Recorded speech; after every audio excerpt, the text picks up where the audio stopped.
mbokk internet yu Caaroy Info TV ñu ngi leen di nuyu di leen ziar di jox ku nekk sa wàccuwaay di leen di wax rek dal leen ak jàmm ci seen émission càmbaru bis bi comme niñ koy defee à chaque fois rek mu nekk émission boo xamante ni sax dafay commencer 17h jàpp 18h niñ koy defee di ko amalee saa su ne rek tey ñu war a waxtaanee li nga xam ni moo di actualité ku ne xam na ni rek lii du coow Ousmane Sonko Adji Sarr jamono ji nag wulli na ñaay ba tax na sax ñu ñuy xamal ni rek li nga xam ni moo di diwaanu Sénégal jamono ji nag fépp mu ngi tàkk ci noonu rek dinañ waxtaanee leneen ay prison yoo xamante ni ñi nga fa defee ci diwaanu Mbour daal di rek rëcc ci boobule prison leneen tamit ci ay xibaar bokk na ci sax kër familial bi ki nga xam ne moo di Marème Faye Sall jamono ji nag ñu ngi ñuy xamal ni dañ ko taal waaye tamit ki nga xam ne moo di Thiat bu Y'en a marre jamono ji nag dañ ko daal di rek teg loxo ci noonu rek mu mel ni rek ki nga xam ne moo di Ousmane Sonko daal nañ koy rek déglu tey mu mel ni rek li nga xam ni moo di mbir mi rek dañ ko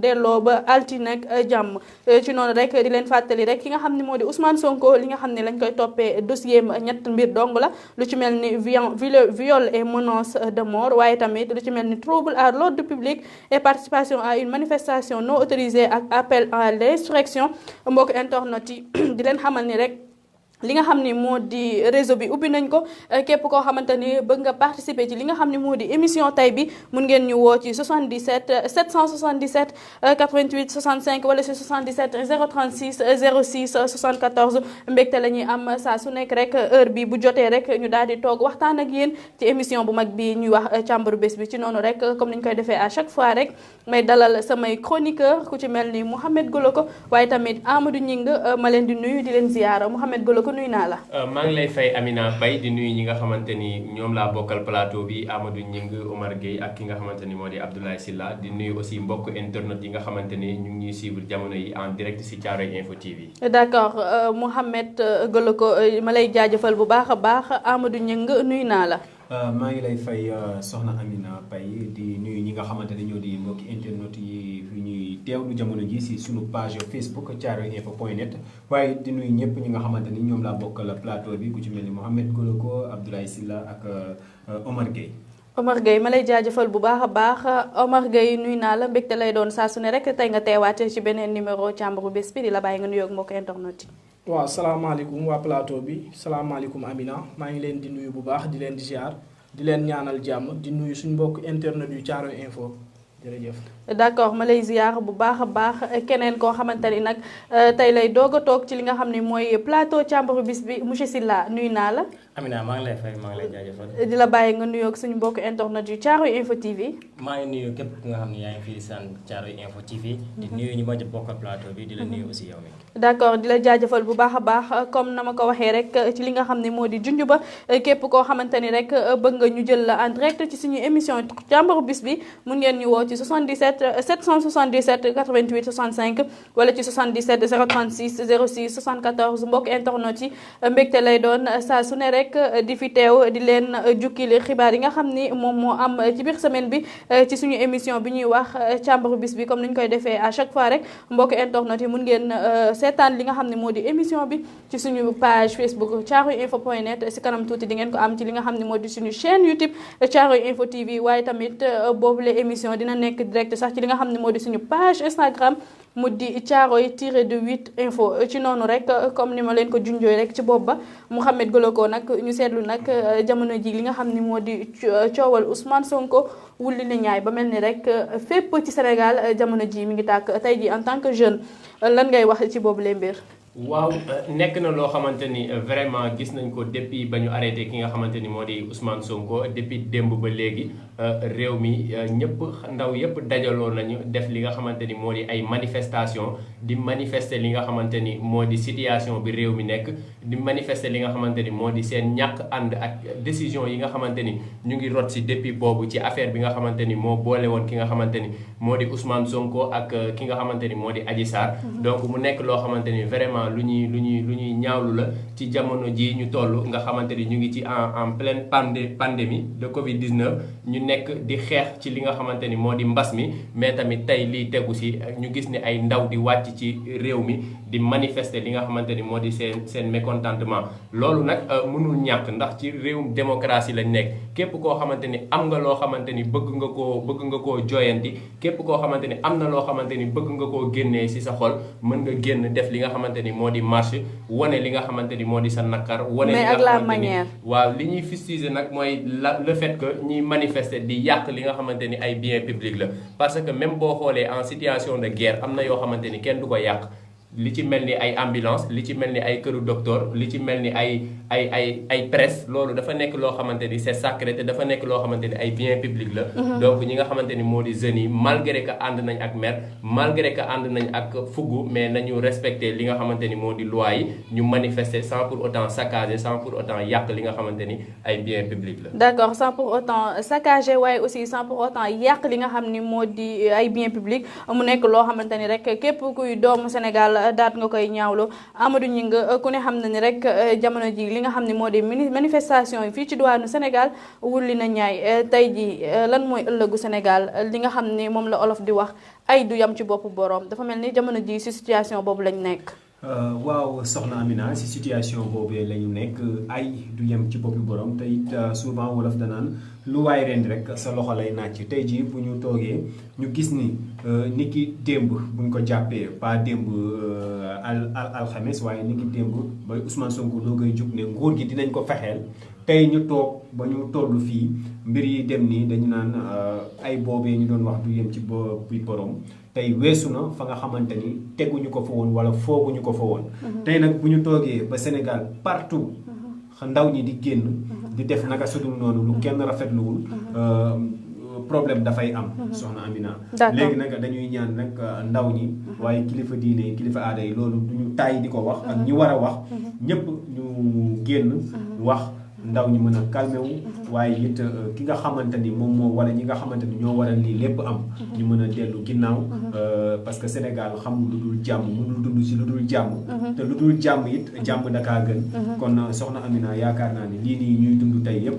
xam nañ li ko waral te xam nañ fan la ñu war a mën a jaaree ba loolee ñu mën a maytandiku yi di xew nii jamono ji ñu toll d'accord mbokk internet yi rek di leen fàttali am na suñu ndaw yi nga xam ne nag wàcc nañ ci terrain bi bu si kanam mais tuuti dinañ mën a jokkoo ak ñoom pour mën a xam rek diwaan bu nekk rek ana lan moo fa xew ci diwaanu Thiaroye Gare nag mu ngi mel ni Siré Niane moom mooñ fa teewal waaye tamit ci diwaanu Xaar Yàlla Cheikh Tidiane Mbaye mi ngi fa fële ci diwaanu Parcelles ki nga xam ne moo di Mouhamed Fadiga mi ngi fa waaye tamit ci diwaanu La Rochette ki nga xam ne moo di Aminata Babou mi ngi fa ci noonu rek Omar Gueye comme niñ ko gisee rek gis nañ ni Sénégal fépp ngi tàkk gis nañ ni tamit li nga xam ne moo di coowul Ousmane Sonko wulli na ñaay jamono ji est-ce que mën nga jàpp ni ñii di manifester ci Ousmane Sonko est-ce que ci Ousmane Sonko rek la ñuy far wala jàpp nga ni dafa am ñeneen ñoo xamante ne dañoo rax ci bile mbir waaw soxna Amina man damay commencer d'abord par di massawu coono askanu Sénégal parce que li ñuy dund actuellement métti na ci dégg na dayoor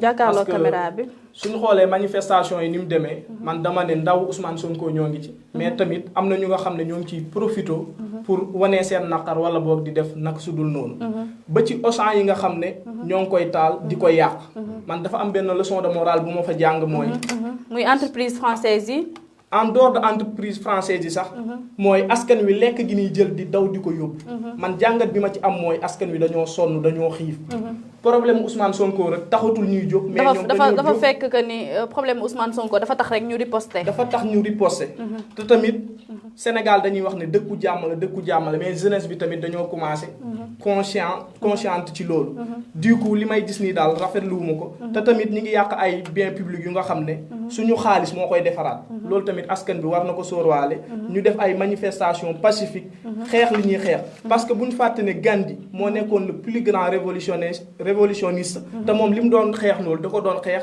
ci dal ak jàmm te da koy gagné mën nañ xeex li ñuy xeextal jàppale Ousmane Sonko ci wàllu woowu mais tamit ci jàmm ak salaam d'accord mën nañ xeex lu ñuy xeex jàppale Ousmane Sonko ci wàllu boobu waaye tamit def ko ci jàmm ak salaam monsieur Sylla mu mel ni rek jamono ji lépp li nga xam ne mi ngi xew fii ci diwaanu Sénégal kenn dootu ko nettali kenn ñëpp teg nañ ci seen bët ñu gis ni nag li nga xam ne moo di coowal Ousmane Sonko ak Adji Sarr mu nekk loo xamante ni problème de mœurs la mais tey ji yegg na foo xamante ni xalaatuñ ko fa woon lan moo nar a nekk ëllëgu Sénégal rek ci boobule problème bi nga xam ne nag jamono ji dugg nañ ci. merci beaucoup Amina Faye maa ngi lay jaajëfal sa question bi bon instant bi damay njëkk masu coono population sénégalaise bi nga xam ne ñu ngi dund affaire boo xam ne métti na leen trop.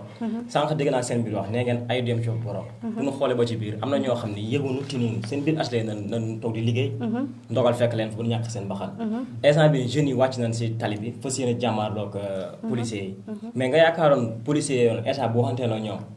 violation yi nii di am dina demee neneen avant tout d'abord man dama naan état moo njëkk violé avant population bi parce que mënoo concevoir nga gis ay jeunes ñu taxaw di défendre seen leader yow nga ñëw indi say force de l'ordre indi say lacrymogène indi say leneen ak leneen teg ko fa mais loolu jeunes yi bu ñu gisee dañu yaakaar ni dañoo ñëw pour combattre ñoom dañuy wàcc automatiquement xeex donc avant tout d'abord lan mooy ëllëgu Sénégal rek ci loolu avant tout d'abord état moo war a xool position ba pare du soog a dem ëllëg Sénégal nag instant bii nii moom vraiment ñu ñëpp ñaaw nañ ko wax xeex bi nu mu demee nii d'accord fii nii bu continuer nii mën naa ni fii ak d'ici quelque temps bu situation bi rek lay wul fu ñu mujjee du neex d'accord fu ñu mujjee du neex mu mel ni sax ñëpp tiit nañ ci li nga xam ne moo di ëllëgu Sénégal surtout sax lu jëm ci wàllum koom-koom ndax li nga xam ne moo di ay banque daal nañ leen di dajji waaye tamit li nga xam ne moo di bépp bërëb bu ñu xamante ni dañ koy jaay lekk dafa mel ni sax yemaleetuñ ko ci li nga xam ne moo di entreprise française yi ci noonu rek comme ni ñu koy defee saa su ne rek ñu nuyu mbokk internet yi nga xam ne ñu ngi ñuy seetaan jamono ji si suñu page Facebook thiaroinfo.net ku ci mel ni Nungu Diop ak Ablaye li mi ngi naan bravo les Thiaroye Roi ki nga xam ne moo di Nungu Diop mi ngi naan salaam les gars ñu ngi lay nuyu di la ziar bu baax a baax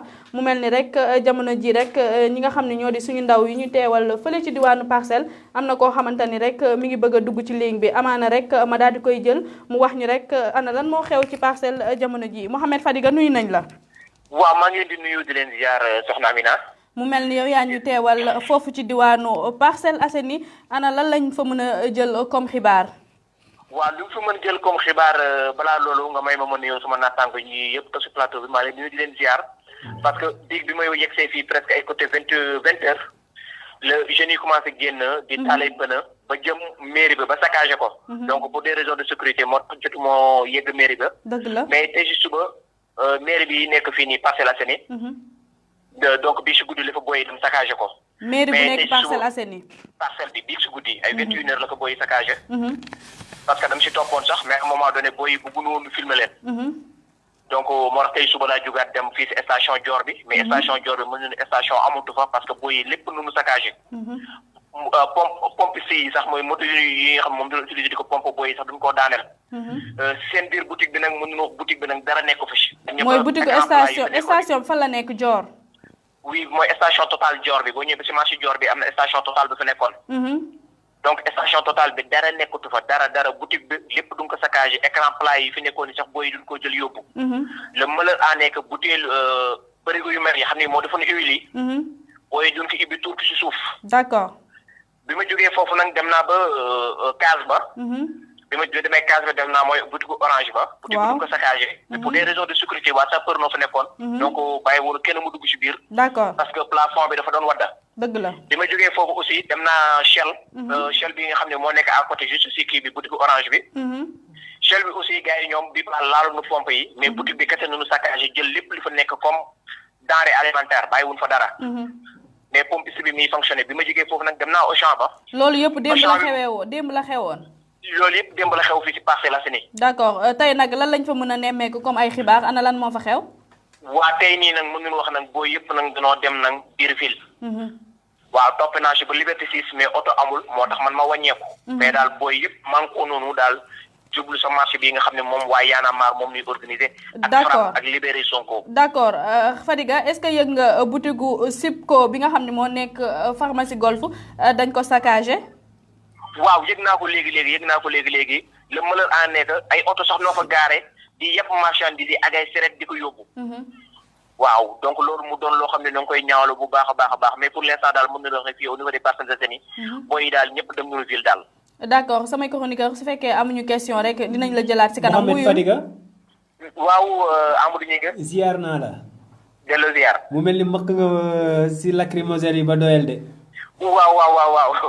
xam naa am na keneen ku ñuy woo mais li ma la bëggoon laaj rek à part dégâts matériels yooyu est-ce que amaan na ay dégâts yi nga xamante ni ay pertes humaines ay vies humaines ak yu ni mel. non pour l'instant nag loolu kenn signalé gu ko au niveau des Parcelles Assainies. amul it ay gaañu. non amul ay gaañu daal au niveau des Parcelles Assainies amugul gaañu amugul perte de vie humaine donc daal dégâts matériel bi daal moo fi ëppagum. jaajëf xam naa dañuy jël suñu beneen naataango bi féetee fële ca Bargny. d'accord Mouhamed Fadiga amaana rek balaa émission bi di jeex rek dinañ la daal di lambaat rek ngir xam ana lan moo gën a fës rek foofu la ci fi nga xam ne moo di Parcelles Assainies Thiaroye Info mi ngi lay ziar bu baax a baax mu nekkoon suñu naataangoo ab Mouhamed Fadiga nekk chroniqueur boo xamante ni chaque ngoon dafiy teew mais mu mel ni rek am na suñu beneen chroniqueur boo xamante ni mi ngi woote muy Amadou Mbodj nag mi ngi woote ci diwaanu Bargny woo nañu léegi jotuñu amaana rek dina daal di rek jéem a duggaat pour wax ñu rek lan mooy situation bi jamono ji ci noonu rek may nuyu bu baax a baax ñi nga xam ne mooy suñu mbokk internet yi ku ci mel ni Samba Mballo nekk foofu ci li nga muy yëngatu sax ci wàllum théâtre moom mi ngi naan le comité de relance du théâtre sénégalais a fait un communiqué pour appeler au calme et à la sérénité waaye tamit moom mi ngi ñuy xamal ni li nga xam ni moo di mi ngi naan moom fi mu nekk vraiment li nga xam ne moo di situation bi c'est vraiment déplorable mu mel ni rek dañuy jël keneen ci suñuy naataangoo Thiaroye Info TV jamono ji mi ngi diwaanu Bargny Amadou Mbodj lañ koy wax Amadou nuyu naa la. waaw maa ngi lay fay Amina di nuyu waa plateau bi yëpp. d'accord Thiaroye Info jaajëfal na la mu mel ni rek jamono ji yaa ngi diwaanu Bargny ana lan moo fa fës ci ay xibaar. waaw Amina xam nga Bargny boo xoolee démb lañ defoon pataaral. ba bi may ñibbi sax tey man bëggoon ñibbi Bargny de bu jumaa yegg. yokkal tuuti baat bi. waaw man xam nga man démb cere laa mujj fanaan parce que dama doon ñibbi Bargny mais fi nga xamante ne moom mooy Kër Mbaye Fall ak Fass Mbao dañu taaloon yëngu-yëngal. ba nga xamante ne mu mujj def demi tour dem Thiaroye. sànq si direct Thiaroye matin bi dafa am ay yenn intervenant bi ñu déggee que ni Mbodj waa Thiaroye la ñu dañu doon koo téléphone di ma laaj fan laa nekk ba xam maa ngi si jàmm. mooy profité si occasion bi di leen wax maa ngi si jàmm alhamdulilah bu baax a baax. yaa ngi ci jàmm. maa ngi si jàmm bu baax a baax. d'accord foofu ci diwaanu Bargny jeunes yaa ngi yëngu-yëngal ay manifestation am na fa lan lañ fa mën a jàpp rek comme ay xibaar. waaw ci suba si manifestation bi fi njëkk a am boobu élèves yi ñoom ñoo amaloon benn yëngu-yëngal. ay yan heure. ay 10 heures la woon boobu noonu diggante 9 heures 10 heures la élèves yi nekkoon ci tali bi def seen manifestation. ba kenn gaañu wu ci. déedéet élèves yi li ci gën a remarquable mooy que ni ñoom sax ñi jiitu woon ko exemple ci kenn dafa am ñu si yoroon drapeau Sénégal ba de telle sorte que dañu leen def marche pacifique. kenn laalu leen benn policier fekku leen fa. mais bi ñu demee bi nga xamante ne moom mooy ay midi waa dëkk bi ñoom ñoo obligé génn daal di yàqati dëkk bi daal di taal ay pneu mais jootu ñoo saccagé benn fi nga xamante ne moom mooy EDK bi ñu doon tiit jootuñu koo laal. kon ñoom ci tali bi rek lañ wàccoon te marche pacifique lañ doon def. waaw au début marche pacifique la woon mais après yu policiers yi ñëwee ñoom tamit xam naa am diggante policier ak ñi nga xamante ne moom mooy si manifestation rek bëgg moom ay jàmbaar looy fa am mais li nga xamante ne moom mooy lim policiers yi ba ñëwoon taxuwul woon loolu bu baax ba tax na population bi leen xawoon dominer sax ñu mujjee reculer doo wuti ci ay renfort. d'accord Amadou Mbodj. waaw ñu ngi élèves yooyu génnoon doon def marche pacifique lan moo nekkoon seen biiwu marche boobu lan moo ko mbébétoon. waaw élèves yi ñoom dañu xool de telle sorte que dëkk bi dafa xaw a manqué injustice ñoom tamit ñu génn de telle sorte que pour dëkk bi am jàmm. waaw marche pacifique lañu def pour dëkk bi am jàmm injustice lañu doon xeex. boo xoolee li nga xamante ne mooy ensemble établissement scolaire yi nekk biir Bargny yëpp public yi boobu laay mën a wax ñëpp la ñu génnee xale yi di si mel ni école primaire yeeg moyen secondaire yi ba ci lycée yi. ñu ñëpp dañu daal di génn ànd ñoom ñëpp dox seen marche mais li si gën a remarquable mooy que ni drapeau bi ñu porté ci kii nekkoon ci kanam loolu noonu mu si gën a remarquable tey jii nii. macha allah macha allah. Mbodj ñu bëggoon xam ba xam am na ay arrestation wala ay gaañu yu jot a am foofu ca diwaanu Bargny. waaw jot na am ay arrestation nag arrestation yi xaw na takk ñàkk takku tamit mais am na ay arrestation yu ko jot a am. d'accord ci jamono ji nag mun nañ jàpp ni est-ce que la situation est redevenue au calme. waaw bi ñu jógee ba ay côté presque 14 heures mi ngi waaj a jot population bi ñoom ñoo obligé ñu arrêté ñu ne dañ ci julli ngoon mais fi mu toll nii nee nañ tekkaaral xam naa dañu xaw a sonn mais saxaar saa ngi fi ba léegi di sonal nit ñi ak ñi ku ko xam ni dëkkoon bi dafa bëri pollution ak poussière beeg saxaar bi dina xaw a sonal askan wi tuuti. d'accord Amadou Mbodj cant ak gërëm ñeer na la amaana rek balaa émission bi di jeexaat rek dinañ la jéem a lambaat rek mën a xam lan mooy situation bu foofu si Bargny. Thiaroye Info TV jaajëfal na la mu mel ni sax ñi nga xam ne ñoo di mbokk internet yi am na si ñoo xamante ni ñi ngi laajte li nga xam ni moo di numéro yi pour mën woote ku ci mel ni Samba Mballo mun nga ñu woo ci 77 036 06 74 wala ci 77 777 88 65 di jaajëfal rek mbokk internet yi nga xam ne ñu ngi ñuy suivre ku ci mel ni Libas Diagne nekk nijaay si man moom tamit mi ngi suivre li nga xam ne moo di Thiaroye Info TV waaye tamit ki nga xam ne moo di Samba Mballo sànq maa ngi lire commentaire am mi ngi naan de là où je suis vraiment c'est vraiment déplorable le pays est en feu et c'est vraiment le moment d'arrêter cette vague sinon on risque de frôler le pire mu mel ni rek lu ñuy wax rek amaana rek xam nañ ni coow juddu na mais kenn xamul rek fan lay jëm ci noonu rek ñuy waxtaanee toujours li nga xam ni moo wulli ñaay jamono ji nag mu mel ni rek li nga xam ni moo di dëkk bi di Sénégal jamono ji dafa tàng jër ki nga xam ni moo di Mouhamed Goloko ñu nemmeeku rek fële ca Golf Sud Subco bi fa nekk daal nañ koy saccagé mu mel ni rek ñi nga xam ni ñooy jeunes yi di manifester yamatuñu rek ci entreprise française mu mel ni rek am na keneen koo xamante ni dugg na ci ligne bi di woote rek su ko defee rek ñu daal di koy jël rek muy wuyoo si turu Fat Sow allo salaamaaleykum.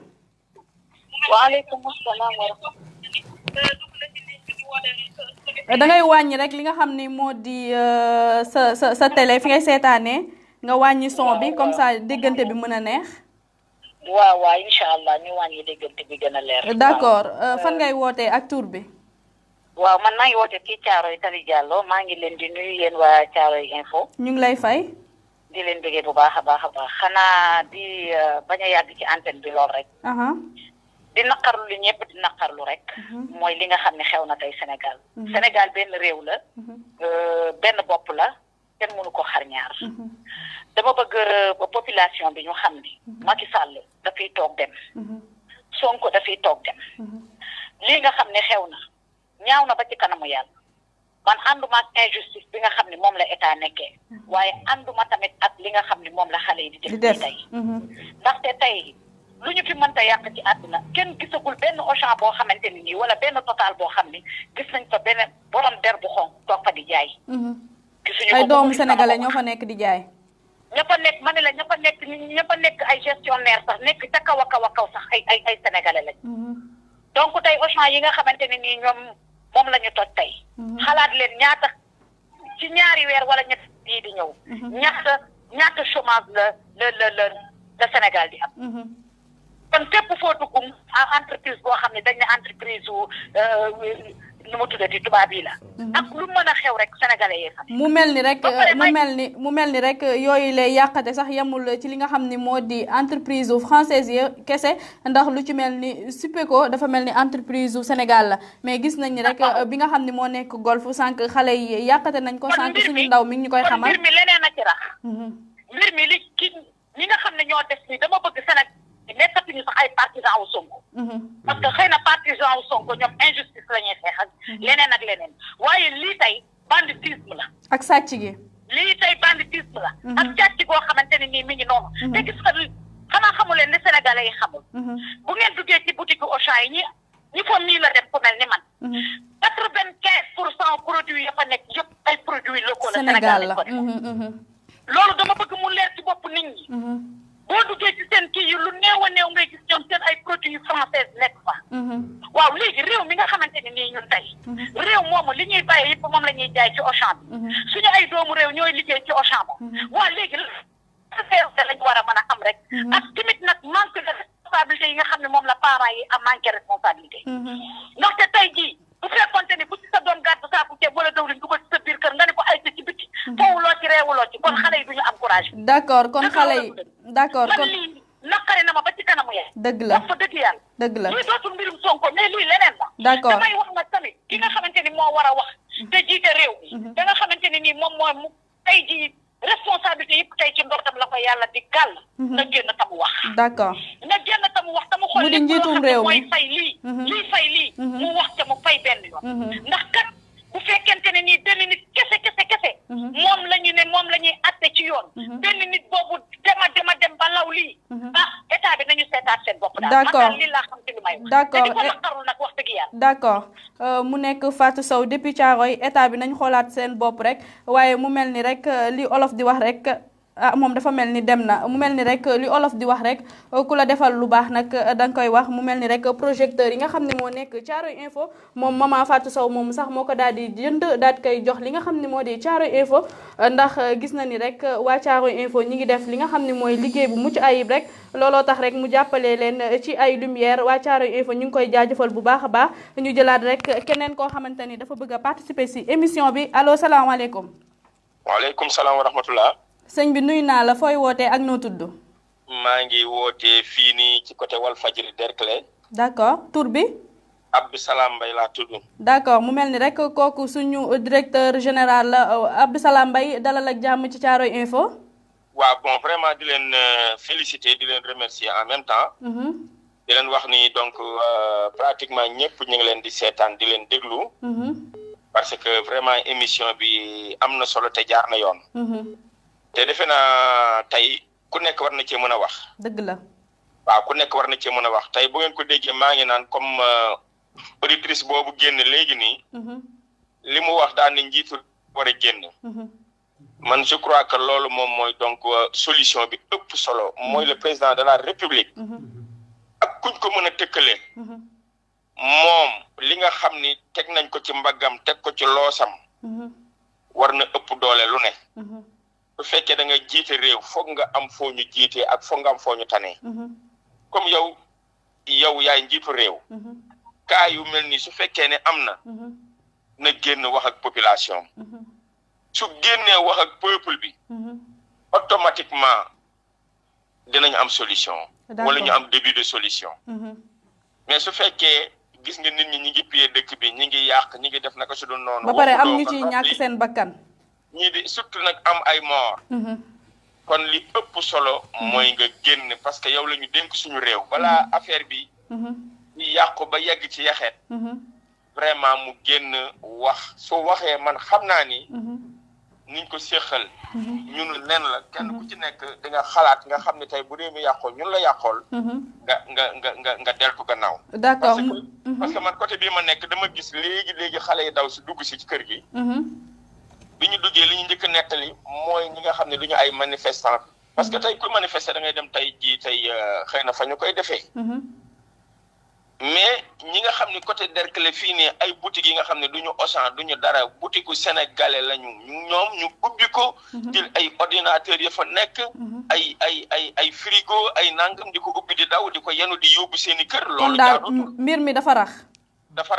d'accord monsieur Mbaye rek ma lay poser beneen question rek di la laaj li nga xam ni moo di teg loxo gi nga xam ni moom lañ teg loxo njiitu Pastef boobu di Ousmane Sonko tax na rek ba jamono ji rek Sénégal mënul am jàmm ci noonu rek ma lay laaj est-ce que jàppoo ni bu ñu teggi woon loxo ki nga xam ni moo di Ousmane Sonko daal di koy bàyyi rek mu dellu këram daal di koy jox rek ab liberté provisoire du tax rek li nga xam ni moo di situation bi reviendra à la normalité. xam nga lu am solo nga wax. dama ne boo xisee yor réew ñu lay wax njiitu réew nga jiite réew mi yëpp. nga jiite lu nga xam ne toll naag 17 millions d'habitants. waxuma la libération provisoire pour le président Ousmane Sonko. mais lépp lu mu laajoon. lu ëpp doole loolu sax. da nga ko war a def. d'accord. waaw yow ma ci sax libération bi rek de mais lu mu laaj rek. d'accord. ba du le Sénégal du sombre rek. dafa jar nga def loolu parce que loolu la ñu lay xaar parce que dañu la fal pour que au cas où. dëkk bi am yu mu jànkonteel. ñu ne la il faut trouver des solutions daar pour que tey du ñu dem dans le chaos quoi vraiment. d'accord mu nekk loo xamante ni am na solo lool directeur. oui mu mel ni rek tey la sa anniversaire. waaw maa ngi xaar sama gâteau nag. par ma voix Thiaroye Info mi ngi lay souhaiter un joyeux anniversaire en direct. merci beaucoup mais nag gâteau dama koy xaar du lool rek ah. gâteau bi dama koy xaar. ñu ngi lay jox rendez-vous dimanche. dégg nga ñi ngi nee na ñu ngi lay jox rendez-vous dimanche pour gâteau bi. waaw kon y a aucun problème. su ñëwee ba lañ koy daggee ngeen woyal ma bu soobee yàlla. d'accord dinañ la woyal léegi en direct bu si kanamee mu mel ni rek ñun préparé woon nañ gâteau mais gisuñu la. waaw mais dama ko gisul wan leen ma ko su ngeen ma ko doon woon muy ñëw. dinañ la ko wan en direct bu émission bi jeexee dinañ la ko wan en direct cant ak ngërëm ñeel na la monsieur Mbaye. merci beaucoup et bonne continuation merci. merci beaucoup mu nekk directeur ki nga xam ni moo fii nga xam ni moo di Thiaroye Info di suñu njiit nuyu nañ ko ziar nañ ko waaye aussi di kontaan bu baax a baax ci li nga xam ni moo di participation bi waaye tamit di ko souhaiter un joyeux anniversaire une longue vie santé de fer réussite si projet mi yëpp mu dund ba ay doomam di ko teral par ma voix équipe bu Thiaroye Info yëpp ngi koy souhaiter un joyeux anniversaire mu mel ni rek dinañ joxe li nga xam ni moo di temps d'antenne ku dugg rek jéem a sànni sa moo ci en 2 minutes parce que sinon rek fii lañ nar a fanaan ci noonu rek keneen ci koo xamante ni daal dinay joxe contribution mu di Ibrahima Timbo di ñu suivre nag depuis Italie mi ngi naan bonsoir Thiaroye Info affaire saccagée bi pour moi c'est une affaire de vandalisme la kum si jàpp rek dinañ la déférer mu mel ni rek am nañ keneen koo xamante ni mi ngi ci ligne bi jamono ji nag dafa mel ni sax mooy suñu ndaw bi nga xam ne moo ñu teewal ci diwaanu Xaar Yàlla Cheikh Tidiane Mbaye lañ koy wax Cheikh Tidiane Mbaye nuyu nañ la.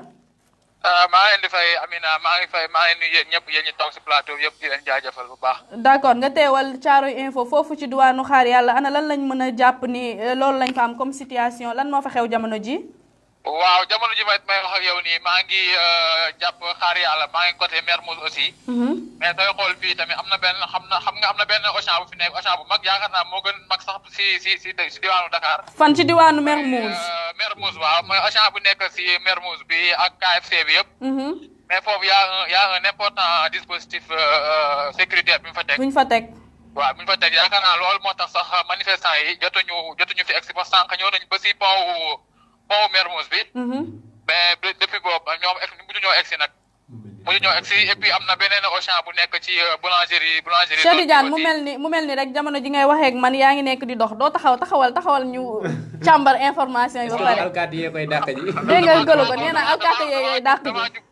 damaa jub alkaati yi nii dafa mel ne ñu ngi nii di armé wu dafa mel na li ma njort mooy que ni manifestant yi dafa mel dañoo jege. dawal gaaw dawal. kon lemal seytaan bi côté Auchan bi may wax bi. waaye daal sànq bi may xëy si daal bu côté Xaar Yàlla bi. amul woon aussi benn yëngu-yëngal kenn nekk fa woon. trafic bi mi ngi doon daw normalement. d'accord yow fan nga jëm nii jamono ji. maa ngi jógee Mermoz nii di jëm Xaar Yàlla damay dox nii sax parce que amul benn moyen de transport ba nga xam ne.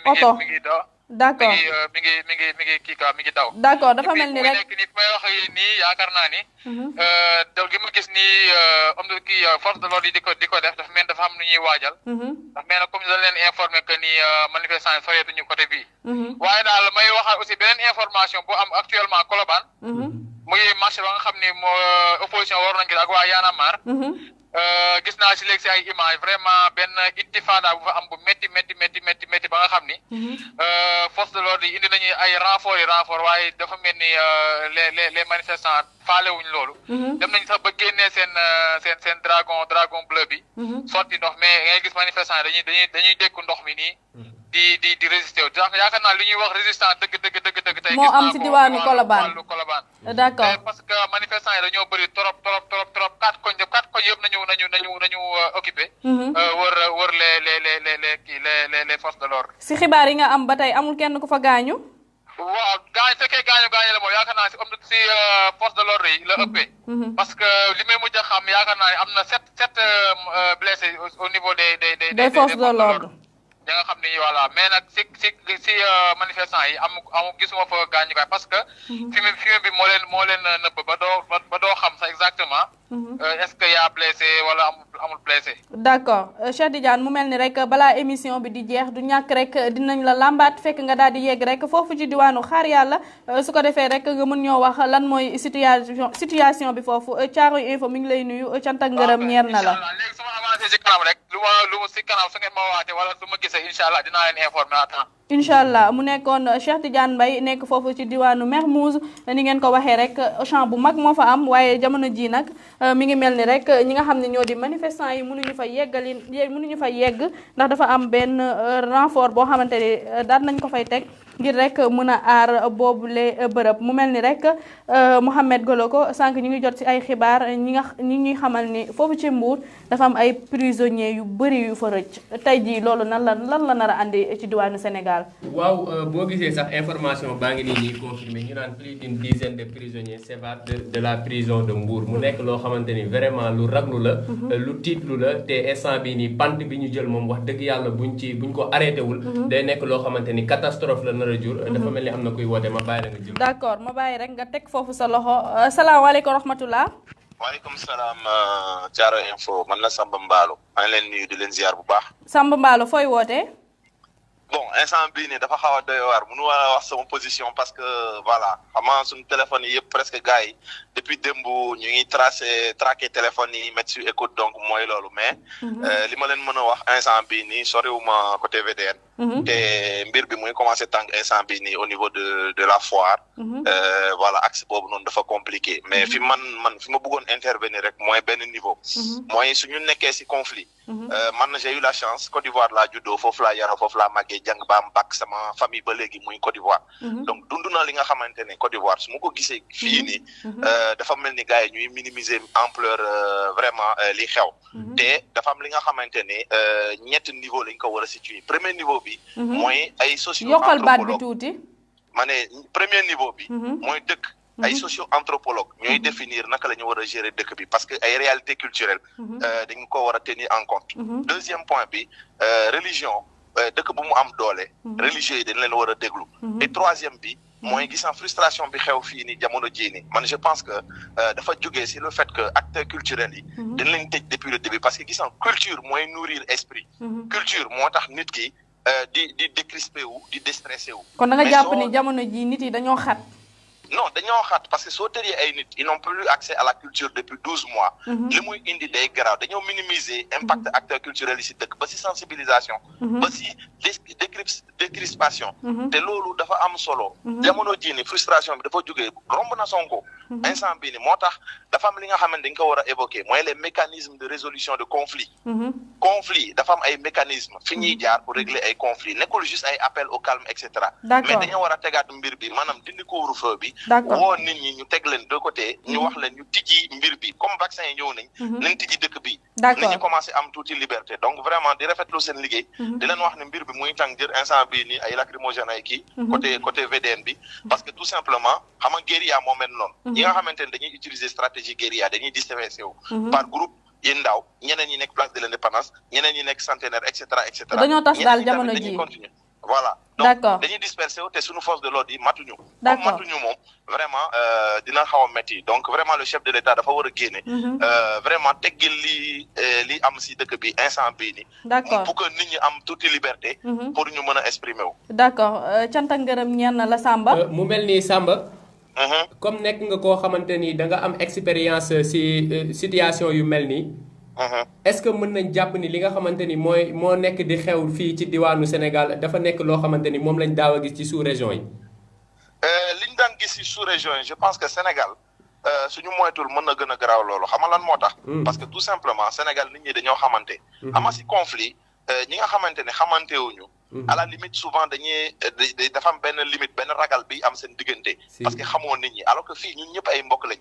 te loolu dafa gën a garaaw parce que gis naa ci affaire nervi yi li am instant bii nii. ak politiciens yi gars yi ñuy taal kër politiciens yi parce que dañ leen xam parce que gars yi ñoo bokk koñ parce que gars yi ñoo bokk famille ñoo bokk sant. te Sénégal dafa am benn lien bi Senghor créé bi nga xamante ne lien boobu noonu. c'est un couteau à double tranchant. maanaam lien boobu noonu soo amee jàmm.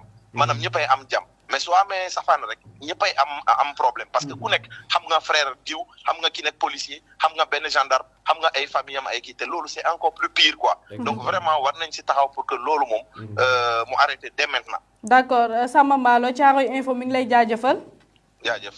d'accord mu nekkoon Samba Mballo di ñu woowee diwaanu VDN li mu wax rek mooy jamono ji li nga xam ne moo di situation bi doy na fa waar lool mbokk internet yi rek di leen fàttali ci numéro yi nga xam ni mun ngeen ñu cee jot képp koo xamante ni bëgg nga participer ci suñu émission mun ngeen ñu woo ci 77 777 88 65 wala si 77 036 06 74 coowal Ousmane Sonko Adji Sarr mu jur problème boo xamante ni fii ci diwaanu Sénégal jamono ji rek dugg nañ ci waaye ñu ngi ci guddi bu bersegut tegul ci noonu rek Mouhamed Gologo ñu ñuy xamal ni leneen si ay xibaar li nga xam ni moo di Banque Atlantique dañ ko daal di rek saccagé ba ay ndaw jël fa lu tolloog 200 millions Mouhamed affaire yi mi ngi bëgg a ëpp loxo. waaw mi ngi bëgg a ëpp loxo parce que boo xoolee information bi nga xamante ni moom laa tiim ñu ngi naan am na benn gendarme boo xamante ni loxo bi dañ ko dagg fële ca diwaanu Colobane.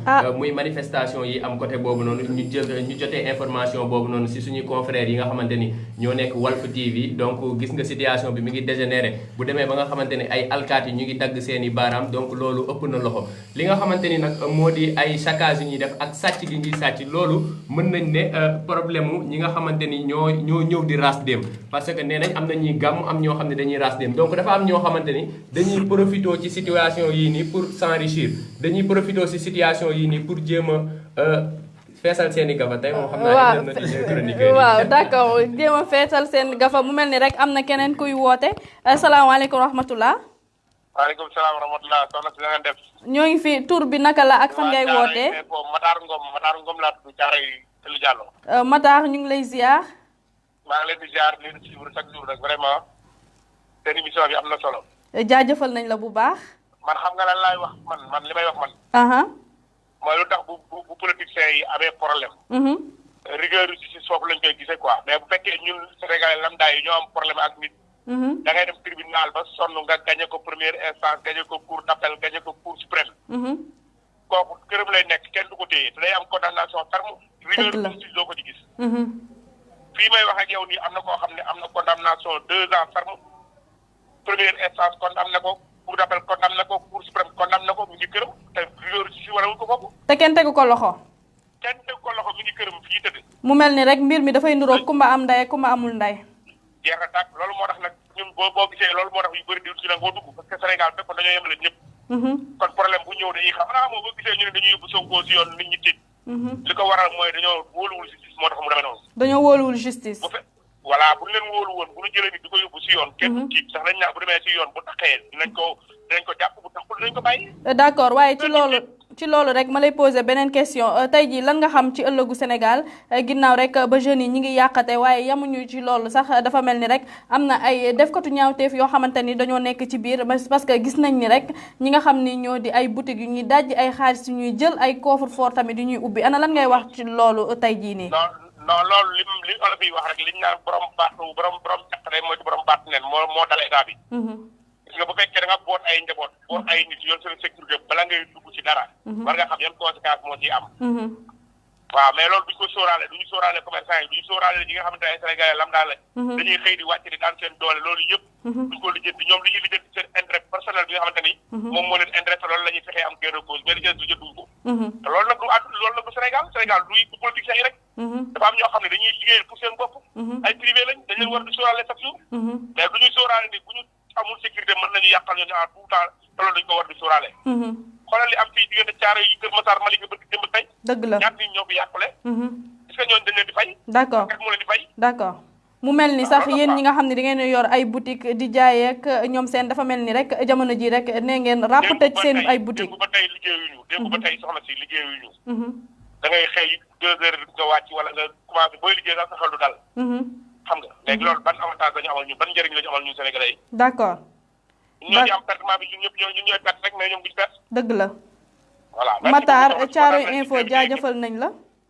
jërëjëf merci. d'accord mu nekkoon Matar di ñu woowee ci diwaanu Thiaroye Tali Diallo moom tamit daal di nay rek andi contribution wam ci li nga xam ni rek jamono ji moo xew fii ci diwaan bi mu mel ni rek tey samay chroniqueur duñu chroniquer waaye mbokk internet yi rek ñooy daal di chroniquer ñu jël rek suñu beneen naataango boo xamante ni mi ngi ñu teewal foofu ci diwaanu Bargny dafa mel ni rek daf ñu andilaat information Amadou Mbodj nuyuwaat nañ la. waaw Ami Ba maa ngi leen di nuyuwaat bu baax a baax di leen jaajëfalaat ci plateau bi. d'accord lan nga ñu andil comme information. waaw information bu leen joxaat mooy que ni ginnaaw waa Diamniadio bi ñu génne di yëngal donc route nationale bi nga xamante ne mooy route principale bi kenn oto mënul dem oto mënul dégg. maanaam kenn mënul jógee beneen région ñëw biir Dakar fi mu toll nii.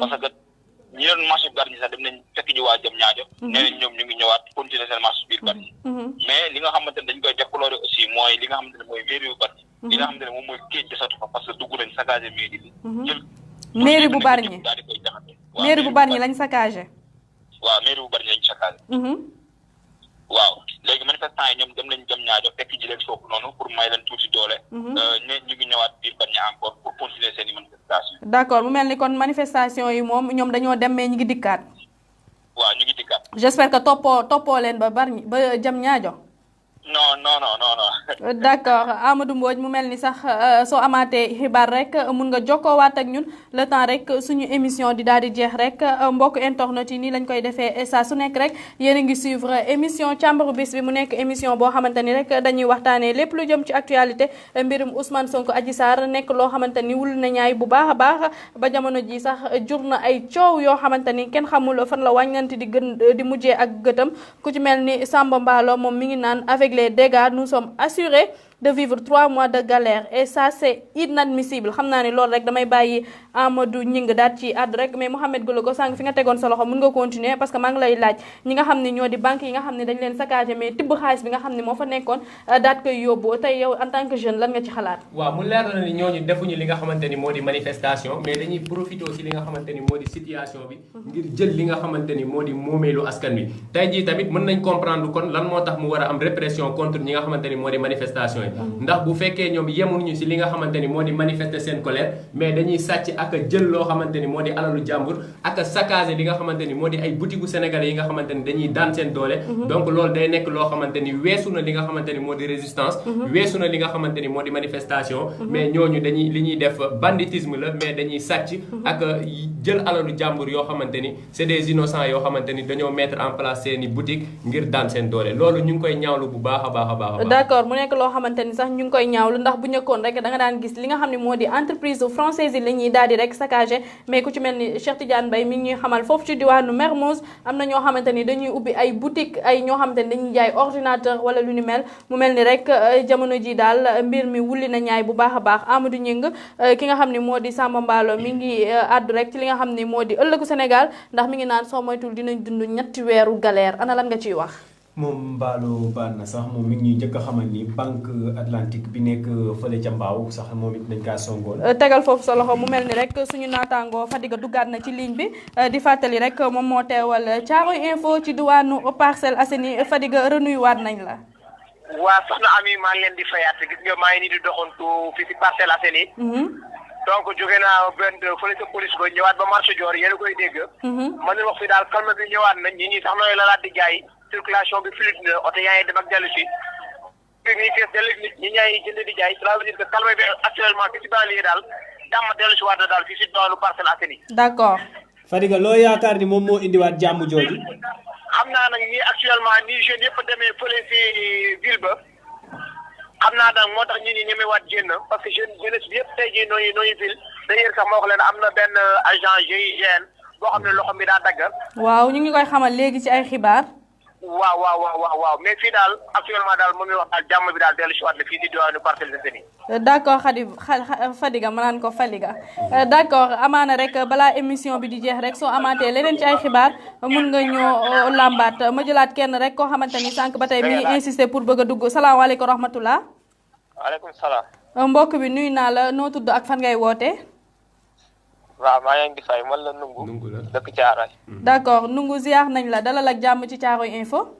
waaw ñu ngi delloo ziar waaw maa ngi nuyu ñëpp ñu ngi lay ziar ñu ngi nekk ci plateau bi yëpp di ziar Mouhamed Tam ñii bi d'accord di leen jaajëfal ci émission bi bëggoon naa dugg sànq ba léegi dëgg la kay affaire bi daa xatoon quoi réseau bi moo saturé appel yi moo bëri ñu ngi ciy jéggalu bu baax a baax waaw dëgg la kay dëgg la nga gis li nga xam ne moom la ñuy waxtaanee tey muy affaire Ousmane Sonko ak Adji Sarr dafa mel ni rek dafa taal fii nga xam ni moo di diwaanu Sénégal tey en tant que jeune ana lan nga ciy andi comme sa gis-gis. lu xew moom. dafa mel ni sax nungu daal di nañuy rëcc rek amaana rek dina ñëwaat balaa li nga xam ni moo di plateau bi di jeex ku ci mel ni Mouhamadou Kane depuis fi nga xam ne moo di Marseille moom mi ngi ñuy nuyu mi ngi ñuy ziar waaye tamit Mouhamadou Kane yow boobu ba léegi yaa ngi ñuy topp ci Thiaroye Info su fekkee rek da nga bëgg participer en direct ci émission bi mun nga ñu woo ci 036 06 74 77 wala 77 777 88 65 mu mel ni rek amaat nañu suñu beneen ndaw boo xamante ni mi ngi jéem a jokkoo ak ñun waaye mu mel ni rek antuwul mi ngi may laajaat li nga xam ne moo di numéro bi mun nga ñu woo ci 77 036 06 74 wala ci 77 777 88 65 ma bàyyi rek sama technicien daal di dugal li nga xam ne moo di numéro bi ci fi nga xam ni moo di commentaire yi su ko defee rek mbokk internet yi mën a commenter Amadou Gningue ni ma ko doon waxee sànq ba tey rek maa ngi la naan tey jii dafa mel ni rek fii ci diwaanu Sénégal soo moytul dinañ dund ay weeru calvaire dinañ dund ay weer yoo xamante ni dina wexaat ndax li nga xam ni moom lañ taal wala li nga xam ni moom lañ yàq ci doomu ay millions kenn mënu ko naatable.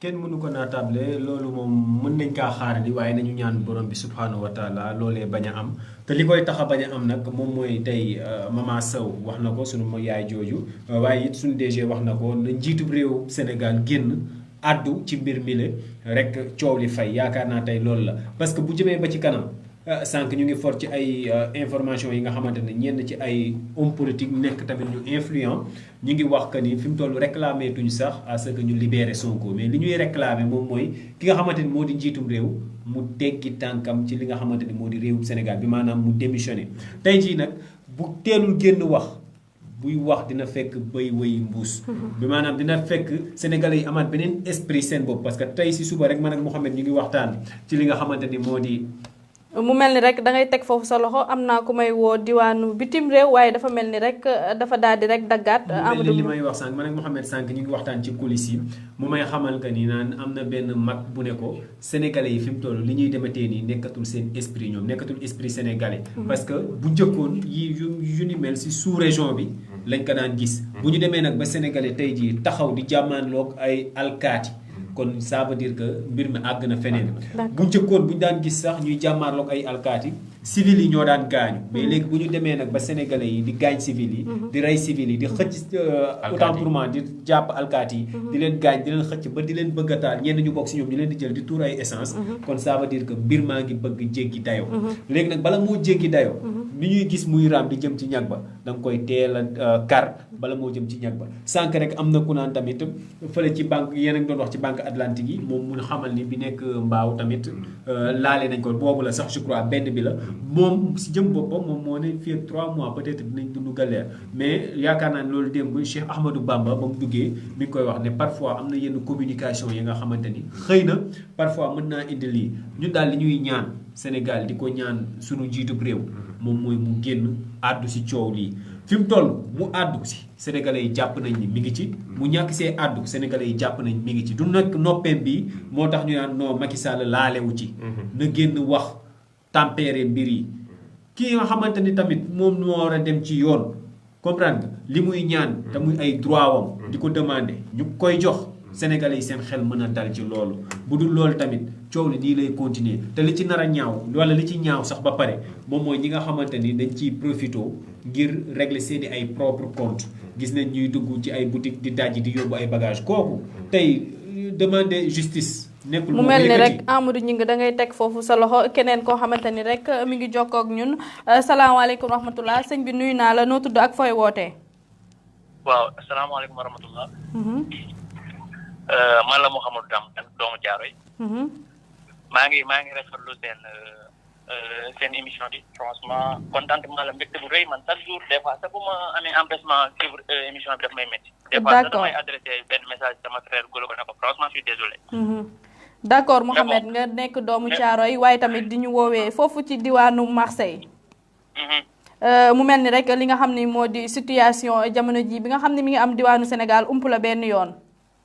c'est vrai man moom maa ngi suivre actualité bi du jour au lendemain mais je sais que xam naa ni temps bi dana xoj mais grosso modo pour joxe sama contribution. man personnellement. j'ai le cœur meurtri quoi franchement am naa lu ma métti ba si kanamu yàlla. Macky franchement bu fekkee responsable la il faut que mu génn def déclaration wax ak population bi. dafa mel ni loolu la ñëpp bëgg sax loolu la ñëpp di laaj. parce que qu'on se dise la vérité ami gis nga en 2012. yokkal tuuti baat bi. waaw ma ne il faut qu'on se dise la vérité quoi. En 2012. Fàtte xaju fi de Macky moo ne woon. Carrément j'appelle tous les militants républicains et les Sénégalais soucieux de l'avenir de notre pays et de nos institutions de venir nous rejoindre dans les rues pour faire cesser le processus de monarchisation du Sénégal. Le combat contre ce régime se fera dans la rue. La confrontation avec le pouvoir est inévitable. Et l'armée devra prendre ses responsabilités au côté du peuple. Xam nga fii fàtte xaju fi quoi. fàtte xaju fi moom. mu mel ni yaa ngi faral di sànni moo fi toogoon ci plateau ne RTS ne comment dire politiciens yi li seen défaut mooy dañoo jàppee population bi comme ay ignorants. Tu vois. Alors que moom il est tombé dans le piège. instant bi loolu moo ko dal. bu fekkee bëgg na jàmm dellu si waat Sénégal na génn def déclaration autant pour moi. Pour man personnellement en tant que doomu sénégalais wallahi am naa lu ma métti trop tey en tant que musulman. Macky Sall bu ma jàkkaar ak moom bu ma leeren dem bu ma ko saaga dañ may déedéet ëpp naa def. Non, je te dis, je parle avec le cœur. Bu ma leeren bu ma ko saaga dañ may tëj wala dañ may rek wallahi je suis prêt. Non xëy na xol yi jóg na. Li am ci diwaanu Sénégal mun nañ ni dafa nekk guléet. daam tey jii nga nekk diwaanu bitim réew di gis ni sa dëkk mi ngi tàkk di gis ni sa dëkk am na loo xamante ni mi ngi fay am neexu la yow fa nga nekk nan ngay dundee sachant que tu as ta famille qui est là tu as ta mère qui est là ak ñi nga xam ne mu mel ni sax li nga xam ne moo di réseau bi dagg na rek amaana rek dina ñëwaat balaa ñuy daal di rek jeexal muy Mouhamadou Dame Kane nekk fidèle internaute di ñu suivre à chaque fois ci li nga xam ni moo di Thiaroye Info mbokk internaute yi képp koo xamante ni bëgg nga participer ci émission bi rek mun ngeen ñu woo ci 77 036 06 74 wala ci 77 777 88 65 mu mel ni rek mbokk internet yi salaamaaleykum wa rahmatullah allo salaamaaleykum mu mel ni rek am na keneen koo xamante ni mi ngi doon bëgg a jokkoo ak ñun mais li nga xam ni moo di réseau bi rek dafa normalul amaana sax xëy na dina ñëw balaa ñuy jeexal li nga xam ni moo di suñu émission Amadou Gningue tey la ma doon wax ak yow sànq mu mel ni rek dañuy wax ni nga xam ni ñoo di sénégalais yi soo moytu dinañ dund ab galère dinañ dund ab métit fii ak ay weer ndax situation bi doy na waar. dinañ dund ab galère xam naa foofu sax damay daaneel parce que yaakaar naa ni wax ji ñëpp di wax moom mooy na suñu njiitum réew génn def preuve de responsabilité. génn toog wax ak askanam ñi ko xamante ni ñoom ñoo ko faloon 2012 mu ne it ñoom ñoo ko falaat 2019. kon tey jii bu sénégalais yi génnee di def fii le premier responsable bi nga xamante ni war naa jël ay ndigal wala ay ndogal. ñëw génn wax ko parce que fi mu toll on en a marre en quelque sorte parce que mënuñoo nekk en pleine crise sanitaire mu toog ne bu kenn génn bu kenn boobu ba tey nit ñi di respecté loolu rassemblement yi ñu koy moytu di takk masque di raxasu di def yëpp lépp luy tere ñu def ko ndax lan bëgg a yëkkatiwaat suñu koom-koomu réew mais tey jii lan moo ñëw lu nar a daaneel suñu koom-koomu réew ñaata entreprise tey jii ñooy daanu ci lii péage bi ñu doon naan Sénégal war na kaa fay 50 ans léegi ñaata at a ci war a delluwaat tey jii nga xam ni journée gratuite la am na yéen yi nga xamante ni tey. ba ci péage boobu am na ay ñoo xamante ni dañ leen daal di rek fekk fa ñuy jaayee dugg si guichet yi daal di nangu seen xaalis mu mel ni sax jamono ji moom booy dem Dakar di ñëw sànq la ma ko madame Mbaye di wax nee na ma booy dem Dakar di ñëw péage bi amul fay dara ñu jëlaat rek keneen koo xamante ni suñu ndaw la nekk foofu ci diwaanu xaar yàlla mu di Cheikh Tidiane Mbaye nuyu nañ la. waaw kay Ami maa ngi lay ziar bu baax xam naa ne fu mu ne nii ba tiitu leen rek ci man rek. déedéet tiitu ñu ci yow ndax xam nañu di nga aaru waaye instant bi moom réseau bi moo transport quoi ndax damay dox depuis Mermoz ba léegi maa ngi nii di waaj a egg rond-point 6. d'accord mais daal côté bi ñu nekk daal vraiment jàmm am na fi daal en fait parce que circulation mi ngi dem normalement. et puis sànq dafa mel ni manifestant yi ñëw nañu côté boulangerie zone. d'accord Cheikh Tidiane dinañ la woowaat. d'accord waaw merci. d'accord allo salaamaaleykum.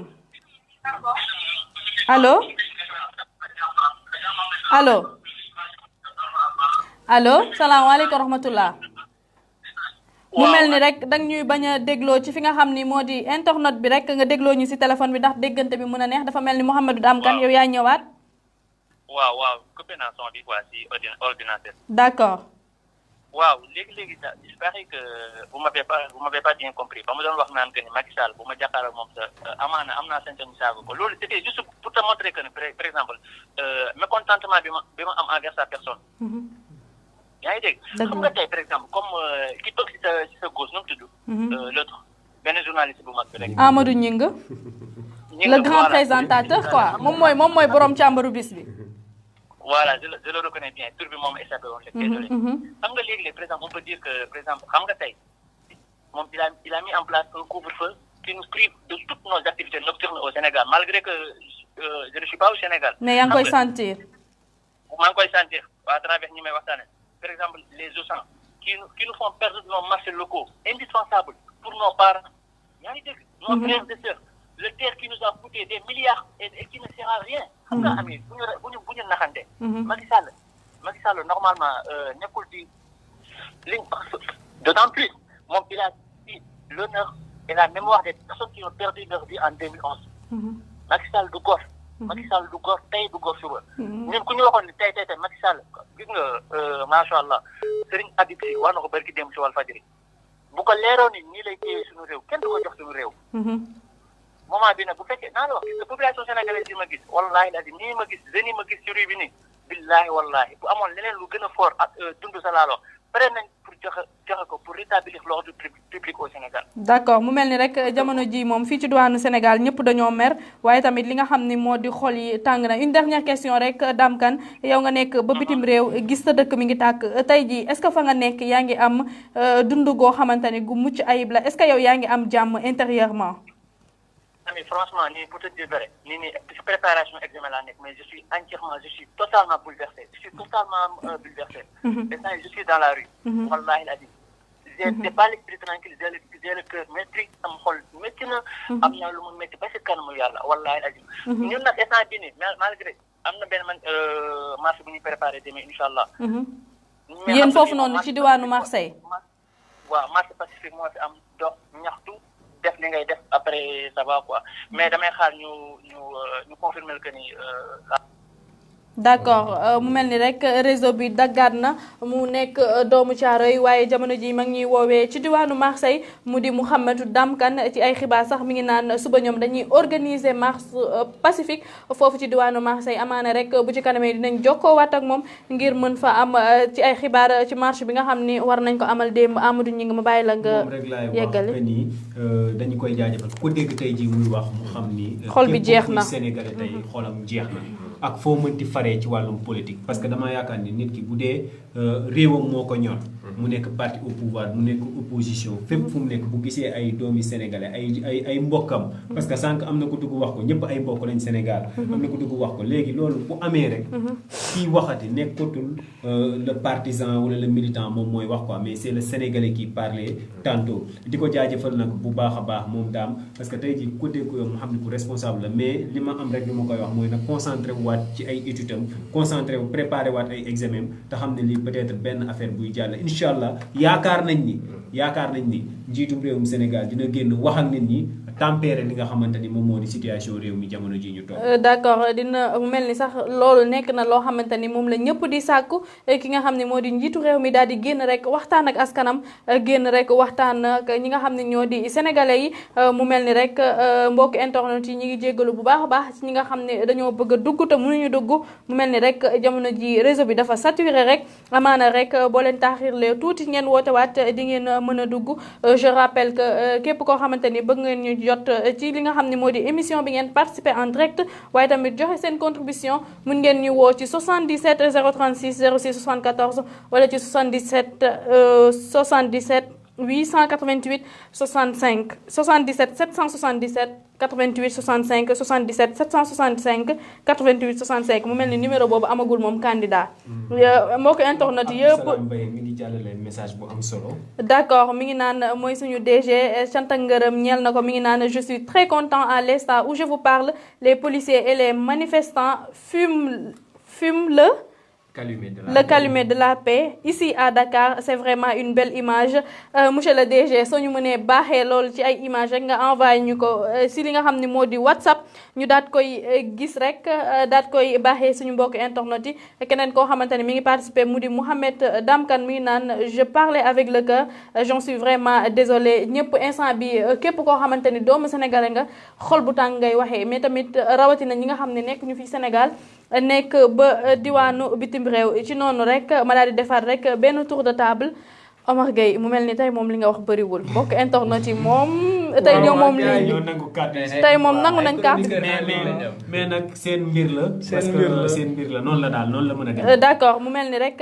sànq maa ngi ko doon wax ki nga xam ni moo di Marème Faye Sall këram dem nañ saccagé ko mu mel ni rek mbir mi soo waxee lii leneen ñëw xëy na bu njëkk li nga xam ne moom lañ doon saccagé mooy entreprise française yi léegi bàyyeetuñu entreprise lépp loo xamante ni boutique la rek te amaana suñ fa duggee am lu ñu jël ñoo ngi koy saccagé mu mel ni rek amaat nañ beneen appel Omar Gueye dañ koy daal di rek jël ñëw mën a dellu si waat si plateau bi salaamaaleykum wa rahmatulah. salaamaaleykum wa rahmatulah. waaleykum salaam man la Nungu maa génnoon léegi. Nungu waaw réseau bi dafa daggoon. waaw. nga ñuy woowee diwaanu Thiaroye. Thiaroye jumaa ji. d'accord lan ngay andi rek sa contribution sa gis-gis ci mbir bi nga xam ni bu jamono ji mi ngi wullee ñaay trop fii ci diwaanu Sénégal. di ñaawlu manifestation yi gars yi ni ñu koy defee. manifestation yi boo ko gisee. man da manifestation yi dafa rax. gisee gars yi ni ñuy duggee si Auchan yi. non Auchan yi sax waaye dugg si banque yi naan da koy dajji di jël xaaj bi yóbbu. loolu man koy tuddee sàcc aw sàcc la. ndax bu ñu gisee ni ay jeunes jóg naan dañuy manifester pour benn cause après bu jël cause boobu transformé ko en valeur la wala en voleur xaw ma. ba pare bëgg koo naan ay damay kaasal Sonko wala kii laay kaasal wala kii. loolu moom ñun jeunes yi moom di nga ko nangu quoi. loolu rek moo nekkoon suñuy participation si émission bi loolu lañu si bëggoon a joxe. d'accord Nungu Diop cant ak ngërëm ñeel na la nga nekk koo xamante ni fidèle internaute nga chaque jour ngay suivre li nga xam ni moo di émission càmbaru bis bi mais dafa mel ni Mouhamed Goloko am na lu mu la bëgg a wax. mais Nungu ñu ngi lay jaajëfal. waaw maa ngi delloo jaajëfal. mais est-ce que mën nga ñu jox situation bu am foofu ci diwaanu Thiaroye ci situation bi ni mu meloon démb ak tey ndax am na évolution wala dafa am changement. bu ñu xoolee démb ak tey moom. affaire bi changement ndax tey dégguñu gars yi yëngal benn yoon. bon. par rapport ak. d'accord mu mel ni rek li nga xam ni moo di réseau bi rek daal di nay coupé waat Omar Gueye sànq ci yow laa nekkoon ki nga xam ne moo di suñu DG su fekkee mi ngi ñuy dégg belle image bi nga xam ni mu ngi koy nekk di wax rek suñ ko mënee baaxee ñu mën ko baaxee suñu mbokk internet yi waaye ku si mel ni Cheikh Ahmed Tidiane Seck moom mi ngi jégalu bu baax a baax ci dugg bi nga xam ni jotu ko dugg waaye bëggoon na andi bu baax a baax li nga xam ne moo di contribution moom ba tax na rek mi ngi félicité lépp loo képp koo xamante ni yaa ngi fii diwaanu Thiaroye Info Omar Gueye. waaw man fi may tàmbalee mooy benn rappel laay def mooy Macky Sall à chaque instant dañuy gis ne lii di histoire da koy rattraper. surtout 31 décembre def na benn déclaration ba bi mu yëgsee dafa ne am na dossier yu nga xam ne su naree taal Sénégal moom Macky Sall am na pouvoir teg ci tànkam bàyyi dossier yooyu. moo ci teg loxoom waaw kon nag bii nii dama jàpp ne réew mi moo ngi tàkk te war na ci teg loxoom Macky Sall ñoo ngi koy woo mu xettali Sénégal xettali ñi nga xam ne dañ ko jox kàddu parce que lii nekk di xew nii dafa nekk lu nga xam ne dafa grave parce que taal yi nii taal kër yi. sànq am na ku duggoon benn internet di ko wax li ko waral mooy xamante bi ñu xamante ak jegee gi ñu jegee da ngay xam kër Marième Faye Sall manifestation su amee da ngay dem foofu wala boog ay njabootam ay xaritam ñu dem taal ko ba ci démb rek ci fii di Parcelles Assainies kin fa jot a rey ci information yi ma am mooy nekkuloon sax da doon manifesté wu mais dañ ko agressé jàmm ko mooy jigéen ki waaw xam nga ñooñu ñoo ngi leen ciy laal te ñoom nekkuñ sax di manifester bokkuñu ci. même ki nga xam ne moom la ñu rey diwaanu yëmbal. ñu ngi naan ñu ngi ko fekk ci garage am. waaw buntu garage am dafa nekk lu nga xam ne dafa doy waar. franchement parler situation bi moom métti na trop. tamit ñoo ngi ñaan kilifa diine yi ñu génn wax parce que fii ci Sénégal kilifa diine dafay am lu nga xam ne presque mën naa ne président sax amu ko kii de xalifa général des Mourides su génnoon toog ak xalifa général des xëy na sax foofu dinaa fa ñëw. waaw wala des ñaseen ñu def benn bloc ñoom ñëpp toog wax. gëm naa ne réew mi jàmm dina fi am parce que soxla nañ ko. d'accord gëm nga ni réew mi jàmm dina fi am monsieur Sylla mu mel ni rek comme fi nga xam ni foofu la ko ndax kappe muy Omar Gueye man fa laay yëkkatee kàddu gi gis nañ depuis ñetti fan sax mën nañ jàpp coowal Ousmane Sonko ba mu jugee ba léegi am na ay bakkan yu ci rot waaye jamono ji sax jàmm amatul ci diwaanu Sénégal mu mel ni rek kilifa diine yi kenn gisagu leen ñu daal di addu ci biir mbir yow loolu nan nga ko gisee. bon man dama naan ni avant kilifa diine yi di wax am na yoon bu gën a gaaw boo xam ne bu ko defee peut-être lii dina desuwaat. te gars yi sànq dañu koy wax ñu naan Macky Sall na génn wax instant bi ñu doxul Macky Sall lan la bëgg ñun instant bu ñu demee ba yaakaaroon ni situation bi commencé na apaiser Macky Sall yi ci waat leneen tey lan la ñëw indiwaat beneen dossier tekk ci kaw Sonko mu nekk 3e affaire yoo xam ne ñoo koy toppee Sonko mais loolu ngi bu Sénégalais bu dugg seen nopp ñu yàgg carrément kii pareegul pour fay affaire bi bu manifestation amee mu ñëw di indiwaat ay renfort loolu lay mel dafa parewaat pour yi léegi lan nga gis ci kilifa diine yi nga xam ne boobu ba léegi waxuñu dëgg la peut-être pare nañu pour wax mais est-ce que jeunesse pare pour dégg mais est-ce que wax nañ xam nga pare nañ pour wax ak wax nañ parce que man je me dis que tey jii depuis coow bi nga xam ni moo am boobu ba léegi est-ce que tey jii yéexul su fekkee sax jug nañ pour wax est-ce que tey jii ba ñu déggee ni bakkan rod na ci képp koo xamante ni ak taxi xew boo xamante ni mën nga fa nekk rek waroon nga yëkkati sa kàddu wax kàddu gi nga xam ne ñi ngi koy yëkkati wax est-ce que jàppoo ni mënoon na jur jàmm parce que ku ne xam na ni Sénégal képp koo xamante ni yaa ngi fi rek am nga taxi xew boo xamante ni yaa ngi fi xëy na bu tijaan yi jugee wax ak seen ay taalibe dinañ dégg bu murit yi jógee wax ak seen taalibe dinañ dégg bu xaadir yi jógee ñaseen yeeg laayeen yi kazalika yow loolu nan nga ko gisee. bon damay confirmer li nga wax rek mën naa ne tey jii bu benn kilifa diine waxoon woo ay taalibeem nii que lii ak lii ak lii taalibeem bu ñu ko déggalee am na ñoo xam ne duñu taalibeem par exemple bu murit génnee wax am na ñoo xam ne duñu ay murit dañuy continuer fi noonu def tijaan yi bu ñu génnee wax bu ñu génnee aussi dañuy respecté loolu.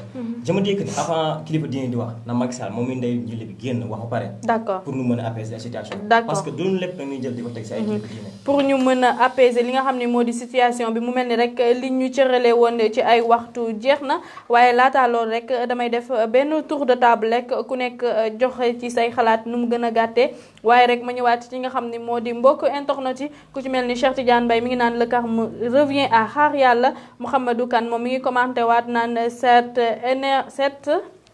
inertie de Macky Sall met le peuple dans une situation d'anarchie Mouhamed Goloko mu mel ni rek ki nga xam ni moo di Ousmane Sonko bu njëkk nag dañ ko doon toppee li nga xam ni moo di wàllum viol ak menace de mort mu mel ni rek loolu dafa nekk yeneen ñaari mbir yoo xamante ni dolli nañ ko ci mu di trouble à l'ordre public ak participation à une manifestation non autorisée bu mujj bi muy appel à l'insurrection tey ji gis nañ ne dëkk bi dafay gën a avancer problème yi di gën a bëri waaye mu mel ni rek kii di Ousmane Sonko dañ koy gën a diigal. waaw dafa nekk loo xamante ni nag il faut maintenant nag ñu wax ko mu leer quoi muy ki nga xamante ni mooy le président de la république Macky Sall il faut ñu wax la que ni vraiment nag moo li nga xamante ni moo di réew mi ndax boo gisee situation bi fi il faut qu'on soit clair nag quoi parce que dafa am foo xamante ni bu fa mbir mi tollee nag yow Macky Sall moo réew mi sénégalais yee ko moom sénégalais yee la ko dénkoon bu demee ba toll ci situation boo xamante ni sénégalais yi laaj nañ la ngir li nga xamante ni moo di situation bi nga changé ko da nga war a génn def sortie changer li nga xamante ni moo di situation bi ndax bu ñu fàtte ni li nga xamante ni moo nekk di xew ci réew mi le principal responsable c'est le président de la république moom mooy ki nga xamante ni Ousmane Sonko wax na ko nee naa loolu moom amatul laam-laame théorie du complot bi nga xamante ni moom la orchestré mi ngi dem ba léegi wax nga ko 3e dossier yow yaa ngi teg benn dossier ñaari dossier askan wi di génn di ñaan nga bàyyi après nga dem yokkaat ci beneen dossier pour montrer que ni maa bañ maanaam le maabañisme ngay incarné ba nga xamante ni vraiment ñun xamuñu maintenant lan nga bëgg ñi ngi wax anarchie mais lii day xaw a ndroog dictature c'est-à-dire même si le peuple t'interpelle yow doo jug nga wax ñi nga xamante ni aussi ñoo di kilifa diine yi dafa am place boo xam ne dañ ko occupé waxuñu ngeen wax ak Macky Sall bu ngeen mënul wax ak Macky Sall génn leen ngeen def médiation boo xamante da ngeen di wax ak askan wi loolu mooy seen rôle bu màggal amoon wala gàmmu wala ziyaara général wala leneen lu mënti doon di ngeen génn wax ak askan wi donc tey la leen askan wi soxla war ngeen génn wax ak ki nga xamante ni moo di askan wi mais Macky Sall aussi war nga mën a xam ni Sénégal moo ko sénégalais yee la faloon sénégalais yee lay laaj kenn ñaanu la nag affaire yi du question de ñaan xam nga boo nee da ngay ñaan day mel ni loo xamante ni moom moo ko moom mais ñun ñoo ko moom dafa nekk loo xamante ni Sénégal la ñun ñoo ko moom donc Macky Sall dafa war a arrêter li nga xamante ni moom lay def te mu bàyyi ki nga xamante ni moo di Ousmane Sonko. d'accord mu mel ni rek dañuy jël suñu dernier auditeur wala téléspectateur sax internaute su ko defee rek salaamaaleykum rahmatullah nuyu nañ la. waaleykum salaam maa ngi leen di fay. tur bi naka la ak fan ngay wootee. waaw Sidiki Kaba Ba maa ngi woote Thiès. d'accord. mbaa du mel ni. actuellement fii nii calme plat lañ fi constaté de. Sidiki Kaba Ba. oui. ah da nga nuroog suñu ancien ministre des forces armées suñu ministre des forces armées. waay. ah man de fit bi moom xawoon na dem. d'accord mu mel ni rek yaa ngi ñuy woowee ci diwaanu Thiès. oui. tey jii foofu ci Thiès lan mooy situation bi. waaw pour l'instant moom situation bi moom calmé wu na par rapport à ce matin. par rapport à ce matin parce que tey si suba gis nañu ay jeunes yegg si tali bi taali pono di jël ay bant di ko teg si tali bi mais policiers yi ñoo ñëw dindi ko. en plus y a des gendarmes fële si côté Auchan bi nekk si côté stade Maniang Soumaré. j'espère que amul ay arrestation. oui y a des arrestations bien sûr. ba amul ku ci gaañu. non amuñu kenn gaañu si. d'accord kon situation bi ginnaaw ba mu melee noonu ci suba ba xam amul tamit ay dégâts matériels. non constaté wuñu benn dégâts matériels pour l'instant. d'accord mu mel ni rek jamono ji foofu ci diwaanu Thiès ban côté la ci Thiès exactement. dama sillonné partout Thiès daal. waaw ci région bi yëpp. non département de Thiès. département bi yëpp. excuse-moi d'accord mu mel ni sax jamono ji kon jàmm ju sedd guy lañ fay nemmeeku. exactement à part ce matin daal côté lycée Ahmadou Ndak Seck si yoonu Touba bi. foofu élèves yi gënoon nañu di taal pono di jàmmarloo ak policiers yi. mais à part policiers yi jël nañ kii bi apaiser nañ situation bi daal. d'accord Amadou ñi ngi mu mel da nga am question. li ma ko doon laaj rek moom mooy ñu gis ni Thiès dañoo nemmeeku foofu ndax daa am ñenn ci autorités yi ñu génn waxtaan ak askan wi wala lan moo indi daal jàmm jooju foofu. non parce que léegi Thiès waa population Thiès la léegi dañoo matir léegi duggatuñu si yenn yoo xam ne après dañuy sonn daal pour defaraat Thiès moo tax ay xale yu ndaw dong si gis ñoo xam ne xamaguñu dal lu bëri. d'accord mu mel ni kon population bu Dakar ñoo matiragul. non bu ko jëlee foofu non xam nga Thiès dafa nekk dafa yàgg nekk ville rebelle mais bu ñu ñëwee ba léegi ba comprendre Thiès si ñu dëkk la buñ ko yaakaaree ñun ñooy sonn loolu moo tax ñu bañ a dugg ci yenn yi. d'accord ñu lay jaajëfal Sidiki Kaba Ba. merci jërëjëf merci. Thiaroye Info jaajëfal na la bu baax a baax moom Sidiki Kaba Ba mu mel ni rek li nga xam ni moo di internautes yi jamono ji nag ku nekk bëgg nga dugg daal di joxe li nga xam ni moo di sa xalaat waaye sax est-ce que bii du nekk dernière internaute bi salaamaaleykum wa rahmatullah. waaw Ami man la toujours de maa ngi jégalu de. Mouhamed Dame Kane yow yaa ñëwaat. waaw man juste benn daa am leen lu ma bëgg a lancer rek pour rafetlu lu sama frère Golo ko doon wax léegi quoi. mooy que ni Macky Sall ñaanuñu ko de. tey ñaanuñu ko c'est un devoir moom mu génn adressé wu à la jeunesse. pour que apaiser affaire yi quoi. d'autant plus barki Demba Ndiaye Macky Sall xam nga tamit mi ngi si dëkk bi doful jënd jàpp ko même bu nekkoon États-Unis sax dégg na li gars yi di wax. mais dafa mel ni jamono ji ñi ngi naan nekkul Sénégal ma nga ci bitim réew. fu mu mënti nekk si àdduna man instant bi man lijjantiwuma si fu mu nekk man parce que le gars franchement j'en peux plus quoi. ça va quoi instant bi nii barki démb Serigne Habib Sy li mu wax Walfadjri. je pense que il a reçu le message. te dëgg rek moo ko ñor te wallaahi azim lu mu wax de A à Z dëgg la quoi. pour bàyyi leen xam naa ne instant bi waxtu bi xool leen benn message la am bi may lancé pour Sénégalais yi. ñi nga xam ne dañ naan ay je suis apolitique wala nani nanana. mais je leur rappelle que ceci est un combat pour toute une vie et tout un peuple. c'est pour remettre l'ordre public, la démocratie, tu vois, et la justice, surtout une justice équitable au Sénégal loolu moo tax ñuy jaayante. d'accord. waaw à part ça kontaan naa maa ngi leen di jaajëfal et que yal na yàlla def jàmm si réew mi quoi. allahumma amin yow tamit ñu ngi lay jaajëfal bu baax a baax. jaarama. allo salaamaaleykum. sëñ bi tur bi naka la ak fan ngay wootee. man la Amadou Bamba Grand Médine. Amadou Bamba ziar nañ la. ziar nañ la mu mel ni jamono ji yaa ngi ci terrain bi. maa ngi si terrain maa ngi nii yëmbal sax dama bëggoon bu nekkee baax na nga jox ma gars yi ma wax ak ñoom. maa ngi nii man ngay waxal en direct Thiaroye Info man ngay waxal Amina Paye en direct Thiaroye Info. lan mooy situation bi foofu ci diwaanu yëmbal. waaw fi mu toll nii maa ngi nii ki nga xamante ne moo di yëmbal pour naa di yëmbal.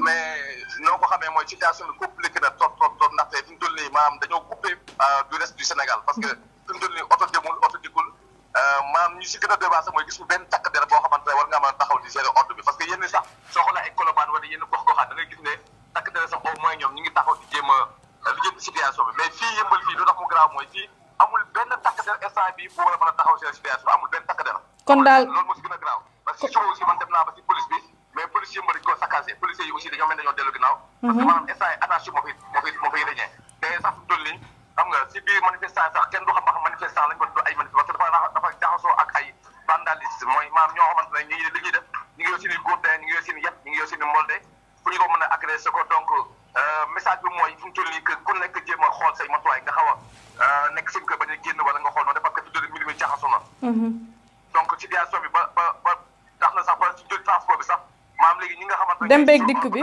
chauffeur yi wala taxi yi kenn dawul saret yi ñoo mujj jël transport dañoo yokk prix bi diggante Poul ak yëmbal am nañu ko doon fay fukki wala 100 francs mais def nañ ko 200 ba 300 télé bi ñi xale yi ñi ngi taal lu leen neex donc gisuñu benn autorité buy wax gisuñu benn policier bu taxaw policiers yi dem nañ ginnaaw donc xale yi ñoom ñi ngi def lu leen neex day sax ki nga xamante ne mooy ñàkkoon bakkanam mi nga xamante ne moo di démb si yëmbal bu tuddoon Baye Cheikh Diop def nañ ba si ay famille mu xool waaye ñoom aussi ñenn ñi si yëmbal ñi ngi dem foofu di leen jox seen njaal ñii tamit ñi ngi leen di ànd ak ñoom naqar bi ñu xam ne aussi mécanicien la woon fi nga xamante moo nekk si côté tournal yëmbal bi te sax loolu tax na ba kii di maire Bara Gaye moom def na tey communiqué si gox-goxaat bi ku nekk mu jokkoo ak yow wax leen ne leen ñoom def na aussi mi ngi ànd ak ñoom naqar bi aussi di jëm aussi andiwaat ki nga xam ne ci réew mi à la raison donc situation yëmbal pour ba jàpp benn balaat yëmbal Malika wala Thiaroye compliqué na trop ndax ñun lu ci doy waar mooy ñu dañoo gisu benn takk der bu mën a téye suñu kaaraange loolu moo ci gën a doy waar.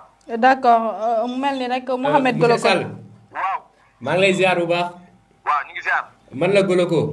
Goloko maa ngi ziar. delloo ziar bu wér. waaw naka foofu. ñooy kontaan bu baax a baax ci intervention yi ak woote yi ah. waaw ñoo far. ok merci beaucoup di la laaj rek ba xam comme ni mu fa amee woon démb ba xam tey amul ay danger yoo xamante ni ay nit yu blessé wala ñoo xamante ni vraiment dañuy saccagé comme ni ñu koy déggee ci diwaanu Sénégal li ci mel ni ay permanence parti wala li ci mel ni ay banque ak yi ni demee. waaw fii xam nga permanence boo xoolee fii ñi fi am doole. ñi fi am doole mooy waa APR ak ñoo fi bu nekkee base yëmbal waa APR ñoo fi am doole. ak ñi nga xamante ne ñoo di waa Bara Gaye mu nekk waa PDS. mais bu nekkee côté mairie bi dañu ko gaaw teel a tëj tel ko li nga xamante ne moo di aussi protéger ko mais aussi. fii nii aussi gars yi ñoom seen maire ñu ngi koy jëbale si état au Sénégal donc ñoom mairie Bara Gaye xam nañ ne nekkul waa APR comme ñoom saccage wuñu mairie bi. mais li nga xamante ne moo di ay permanence ñi nga xamante ne ñoo di waa APR parce que boo xoolee saccage na si lu bëree bëri. donc li si gën a doy waa daal mooy pour situation dafa tàng ndax kenn amul kaaraange police moom doo ko gis fenn donc am na ñoom dañoo yor seen gourdin ñu yor seen yet ñu yor seen mbolde donc loolu mooy sécurité bi surtout la ñu gën a jooy fii parce que mën ngaa dajee kenn mu agressé jël sa portable yóbbu mën nga dajee kenn mu ànd ak ay gars dóor yoo xamante ne yow kenn du la xamul mu nga parce que du compliqué nit ñi sax dañ lay wër booy wax sax instant yi d'accord kenn du jël sa kaaraange police bi moom tey suba booy demee si moom saccagé li nga xamante policier bi nekk si lii si yëmbal bi police bi moom ñoom ñëpp xam nga daju nañ ñi mën a fat lañ donc police moom ñëwul jox li nga xamante sécurité askan bi police moom nekkatu fa kon boo yàgg yow si ni mbolde oto bu ñëw ñu tourné la maanaam affaire dafa jaxasoo bi mooy yow li nga war a xeex ku mel ne dañ ko xeexatu ñu ngi xeex leneen pourtant démb rek ñi ngi ko doon wax ñi ngi doon déployer lu mel noonu d'accord mu mel ni rek jamono ji situation bi doy na waar trop Ahmed Bamba waaw en tout cas ñi ngi wax tamit aussi ñi ngi ruumandaat parce que benn lañ ci am koo xamante ne moo si génn bakkanam moo si ñàkk bakkanam démb muy ki ma waxoon bàyyi Cheikh Diop si yëmbal waaye ñi ngi laam-laame ne am na keneen ku si ñàkkaat bakkanam donc muy gën a nekk lu situation bu gën a empiré wu xanaa di jéem a bu nekkee peut-être que autorité ñi ngi dégg ñu jëm a fexe ba andi fi ay ñu mën a gérer situation parce que tamit du ñëpp ñoo nekk si manifestation am na ñoom aussi dañuy bëgg a soxla garder seen i kaaraange am ñoom dañuy bëgg soxla aussi garder seen sécurité. d'accord vraiment nag bu fekkee yeneen gox yi sax au moins situation policier ñi ngi taxaw di ko gérer fii nii amul benn takk dem fu taxaw donc ñun moom on n'est pas à l'abri. d'accord Cheikh Ahmed Tidiane Thiaroye Info TV mi ngi lay jaajëfal. ñu ngi leen di ziar bu baax ñu ngi jaajëfal. d'accord mu nekkoon Cheikh Ahmadou Bamba Sall ñu ngi koy ziar bu baax a baax Thiaroye Info ziar na ko mu andi rek contribution wam ci jamono ji dëkk bi ni nga xam ni moom la mel mu mel ni rek dama bëggoon def tour de table pour wax li nga xam ni loolu la ñuy toppee Ousmane Sonko waaye rek damay def tour de table tamit pour ndar keppee ko fa.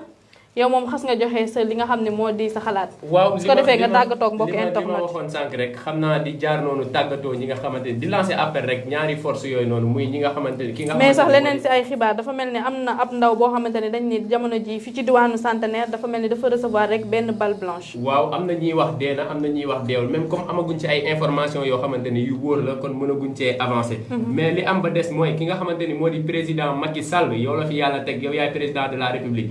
kenn ñaanu la kenn saraxu la li nga xamante ni moo di situation dëkk bi ni mu nekkee gis nga ko kenn gënu la ko xam donc nga génn wax ak askan wi nga génn libéré ki nga xamante ni moo di Ousmane Sonko ngir ñu mën a amaat jàmm bi nga xamante ni moom lañ soxla woon sinon lépp loo xamante ni dal na sénégalais wala dal na sénégalais yi moom Macky Sall mooy ki nga xamante ni mooy responsable yi beneen bi mooy ñi nga xamante ni ñoo di kilifa diine yi laaj ñu leen ñu woo ki nga xamante ni moo di Macky Sall wala ñu woo ki nga xamante ni moo di Ousmane Sonko waaye nañu waxtaan ak ñi nga xamante ni ñoo di askan wi nga xamante ni ñoom heure bu ñu wootewee askan wi da leen di dem fekk ji ci seen i manifestation ak ci seen i journée yoo xamante ni dañ koy organiser beneen bi di jaajëfal ñi nga xamante ni ñoo di mbokk internet yi di jaajëfal ñi ma bokkaloon plateau bi di wax ni kontaan nañ bu baax a baax ci bokkaat ak ñoom ci plateau bi di nuyu Mouhamadou Dam Kane depuis Marseille di ko jaajëfal ak Nungu Diop Mati Diop ak sama benn camarade boo xamante ni première année moom moo nekkoon suñu responsable fële ca département d'histoire muy Seyni Dramé démb dafa nekkoon di def liggéeyam di def benn liggéey syndicaliste nekk foofu noonu di enregistrer ñi nga xamante ni moo di nouveau bachelier yi mais dañ ko dóor li nga xamante ni moo di grenade lacrymogène fii ci kanam gi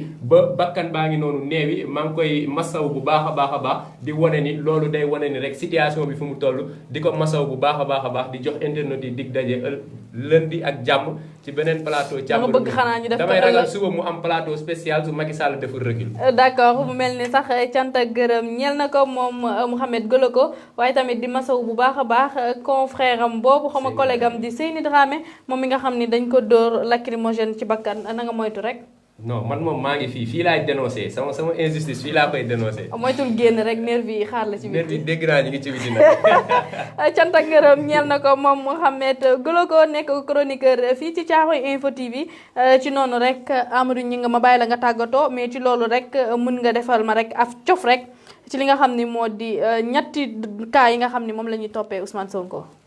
Bon, je dirais que ñetti cas yi nga xamante ni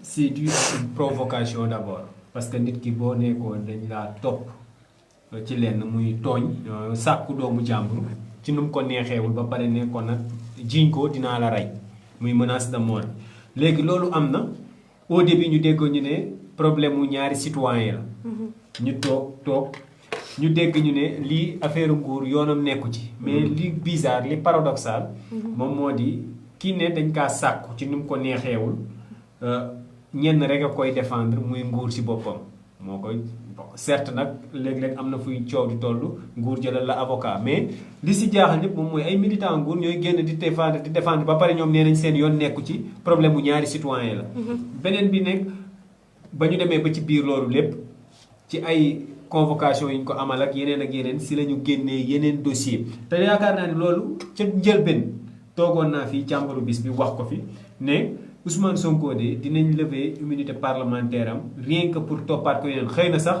ba tey bi ma waxoon ñëwagul de mais ba tey mën nañ kaa bañ a dàkkani parce que li ma doon wax moom mooy une fois que immunité parlementaire am dañ dinañ am opportunité Mamour Diallo ñëw porter plainte keneen ak keneen ñëw porter plainte parce que souligner seeni ay mbóot yu bëree yi nga xamante ni tey jii moom il dérange moom monsieur Ousmane Sonko qu'on le veuille ou pas qu'on le dise ou pas ñëpp xam nañ ne Ousmane Sonko sa personne dérange li nga xamante ni moom moo di pouvoir bi fi mu toll nag lañ daan dund si jamonoy Mamadou Dia lañ daan dund ci jamonoy Cheikh Anta Diop dund ko ak Idrissa Seck Abdoulaye Wade dund ko ak Macky Sall ak Khalifa Sall Macky Sall ak Karim Wade Macky Sall ak tey Sonko loolu noonu la ñuy dundaat loolu la ñuy dundaat te nag bii daa mel ni sénégalais yi ñoom ñoo ne du demee na mu daan demee. d'accord ñoom ñoo ko wax. tey li may daanalee rek mooy lenn lañ ciy ñaawlu comme ñëpp.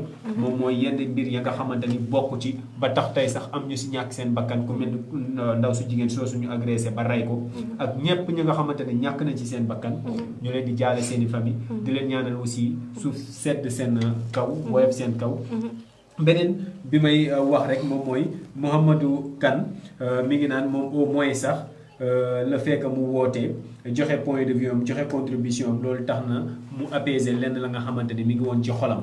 Thiaroye Info kon tey jii yaakaar naa ni réussir nañ beneen pas ba nga xamante ni teg nañ ko en avant plus proche de vous plus proche de la communauté et voilà mu nekk information bi nga xamante ni day jugee ci li nga xamante ni moom moo di communauté bi. soxna Amina. xanaa di je crois damay tàggatuwaale day am. waaw. di tàggatuwaale. 30 secondes internaute ah. 30 secondes kii 5 secondes laa koy may ma foqati parole mbokk internaute yi nga xamante ni ñoom ñoo di doon topp waaye sànq Mouhamed Golo ko dafa wax lu am solo que ni président moomul Sénégal. Sénégal même sax bu amoon ku koy moom xëy na tey njaayeen yi lañ koy wax Sénégal jaay la ñuy wax moom nag. dafa leer njaayeen yee moom ñoo moom Sénégal. njaayeen yi moomuñu dara d'accord waaw njaayeen yee ko moom parce que waaw maman Njaay la sant. loolu dinaa ko ligganteeg yow hors antenne. mais marché bi ñu sant Njaay nekk nu fa de. marché bi ñu sant Njaay nekk nu fa de. marché ba waaw xëy na en tout cas li am ba des moom mooy Macky Sall yow la ñuy waxal moomu Sénégal. waaye it Sénégal déjà sax kenn daf ko moomoon muy Macky Sall muy Ousmane Sonko muy beneen politique. ñoom nag mënuñu à chaque fois bu ñu amee seen i ay problème askan wi génn. ñun askan wi fenn rek la ñuy génnee moom mooy ñooñu bu ñu amee problème. fenn rek la ñuy génnee mooy ñooñu bu ñu amee problème ñu génn te tout le temps ñoom ñooy ñëw si ñun naan ñu tegal leen ñu lii bu ngeen ñu lii sànq la ñuy gis benn vaar Macky Sall mais Macky Sall gis. tàggatoo de.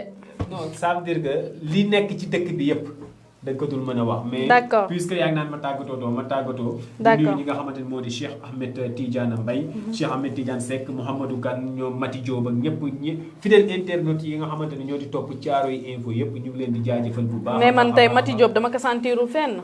Mati Diop daa dem feneen place de l'Obélisque. kon Mati Diop gaawal nga reeral loolu. parce que tey dafa am leen lu am amul kenn ku toogul si ñun ñi fii ci siège bi. te sa famille woowu ñu la laaj la foo nekk escalier di inquiété wu pression boobu ñii nga xamante ñoo njiite suñu réew mi teg suñu famille loolu lañ bëgg mu dañ di mastaw encore une fois maison de presse yi nga xamante ni laal nañ leen parce que tey jii képp koo laal nga Thiaroye Info laal nga Zik FM laal nga keneen ak keneen ak keneen di leen masawu ñoom ñëpp di leen jaajëfal aussi di jaajëfal ñi ñu doon topp si Thiaroye Info TV si càmbaru bis bi di leen promettre peut-être suba ñu def benn édition spéciale bi nga xamante ne waaye bu dee amit gëm naa ne si suba si lay am comme ça ñu mën a noppal équipe bu Thiaroye Info teel leen mën a noppal d'accord téema laa jox rek nga yeggali présentation bi lii moom nekk dul tàggatoo fi tamit dictature moo fi am cant ak ngërëm ñeel na ko moom Amadou Gningue mu mel ni rek moom ngeen di gis chaque jour ci émission càmbaru bis bi tey moom dama kaa yóbbu rek place chroniqueur ma daat koy wuutu tuuti ngir mën a jàppale ko ci liggéey bi Omar Gueye lan ngay tàggatoo. waaw d'abord damay andi benn information muy ministre de l'intérieur Antoine Félix Diome war na def benn déclaration ci kanam incha allah. voilà li may tàggatoo mooy di woote waat ci jàmm ak dal. Sénégal comme ni ñu koy waxee benn bopp la kenn mënu ko xar ñaar. parce que yow mii di tiire ci manifestant yi jàppale yaa ngi tiire sa mag yaa ngi tiire sa rakk yaa ngi tiire sa doom.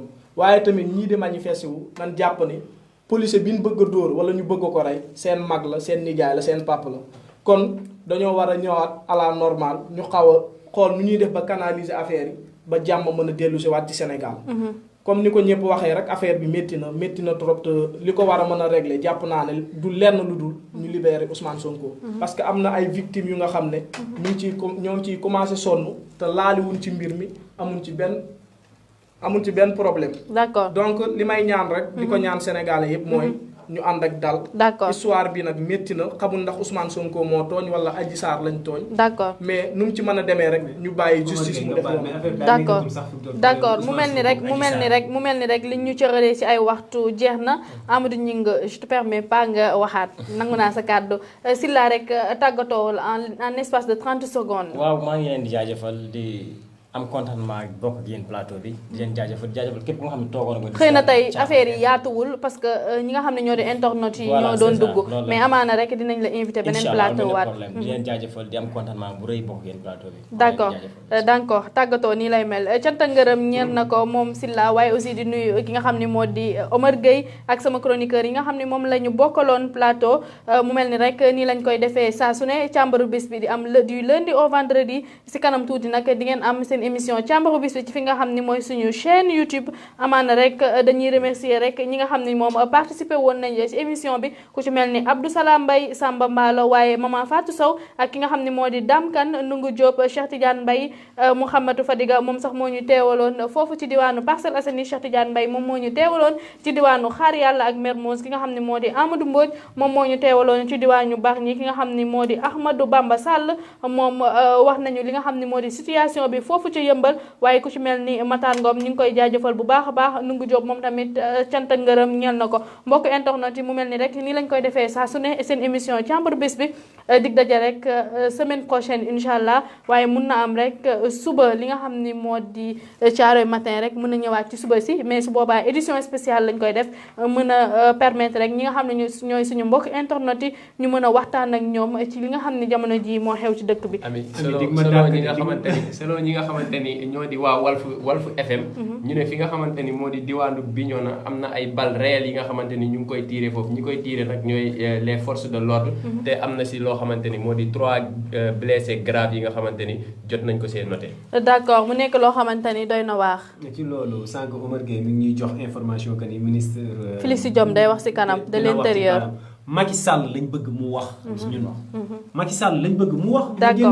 d'accord kon leer na nañ mu mel ni rek ñi nga xam ne ñoo di askan bi kii du njiitu réew mi la ñu bëgg mu wax ci li nga xam ni moo di jamono ji li nga xam ni moo di xew fii ci diwaanu Sénégal sama technicien sànq ba tey def na ma siin mënatuma def siin jug na def loxoy si poche yi xanaa loolooy rek nag tëj naa su ko defee nag ki nga xam mu mel ni Martin koor gi da koo jàpp moom ma ngi nelaw ay nelawam cant ak ngërëm ñeel na ko moom Abdoulaye Camara waaye tamit cant ak ngërëm ñeel na ko moom Martin Mendy moom mi nga xam ne mi ngi woon ci wàllum technique bi dafa mel ni moom su yoroon technique bi rek instant bi connexion yi fay na ndax mi ngi nelaw ay nelawam mbokk internet d'accord mel ni rek koor gee ko jàpp ñu ngi leen encore une fois joyeux anniversaire à monsieur Mbaye moom dañ ko waroon souhaiter joyeux anniversaire en direct kii bi gàttal bi man maa la koy téyel DG Ibrahima Mbegere waxtaan ak moom sànq nee na dina la gàttal Mouhamed bu fi andi benn problème waaw terrain lañ koy daggee man de sama DG macha allah ni ma ko xamee moom xam naa ni ragalul loolu di ngeen ko daggee terrain mbokk internet yi jaajëfal nañ leen di leen jox dig daje ëllëg bu soobee yàlla waaye tamit di leen wax ni mi ngeen continuer di suivre li nga xam ne moo di actualité yu Thiaroye Info si www.thiaroyeinfotv.net cant ak ngërëm ñeel na leen jàngeen jëf